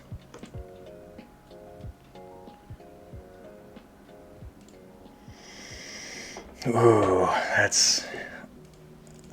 that leaves a salty taste in my mouth. Woof. Because the best I can do here is Sanctum, grab my archives, Prince Derek comes in, gives me 3. Golden Aura, heal, reap. Golden Aura, heal, reap. Yep, that 100% the Miasma Bomb that did it. That was a good bomb. Well, sorry everybody. I don't know how to play your decks. I feel of these four, the Dutiful Singer Counselor of Oak Branch felt like it had the most potential. I misplayed the crap out of it in game 3, so it's hard to fully judge. Close second is the Thoughtful Companion of Jotunhauler. I think if I had more reps, I would better prioritize what cards to pull with Nepenthe and how quickly. Yeah, if I had gotten lucky with that key charge pull as well, I mean, I cycled 13, 14 cards, if you're counting what I played and what I discarded, and still no key charge, so cycling 13, 14 cards out of 20 and not hitting that key charge is just bad luck. I think that I very much take to heart the playstyle of if you're playing to not lose, you're not playing to win. You're just making it take longer for your opponent to beat you. So I do take some pretty risky plays sometimes, or some pretty aggressive plays like that double punctuated or punctuated into Nature's Call, and that punctuated in Nature's Call was probably my best option there. I could have hit punctuated again, but I think I would have been under the amount of amber I needed to key charge that turn. Just trying to do some quick math in my head. I didn't take time to fully do it. Ramble, ramble, ramble. All of that to say, every deck today is 1 and 2. So hopefully next Saturday goes a little better. There are some stronger decks in the list, and there are some much weirder decks in the list. So I have no idea how Saturday is gonna go. But with that, thank you for all of the new followers. Got 3 new ones today. Some people checking out the stream who have never watched the stream before. So I consider this a win. And thanks for hanging out to the end with me, Ketzer. I will be back on next Saturday. There's no stream tomorrow. Busy with other plans with other people. But on Saturday, I will be continuing playing through the decks that have been submitted. And it's going to be a longer than usual stream, so I might just take a longer break in the middle, but we'll deal with it as we go. So this has been the Crystal Hive. Thanks for hanging out. And remember, when it comes to Keyforge, when in doubt, reap it out. Take care.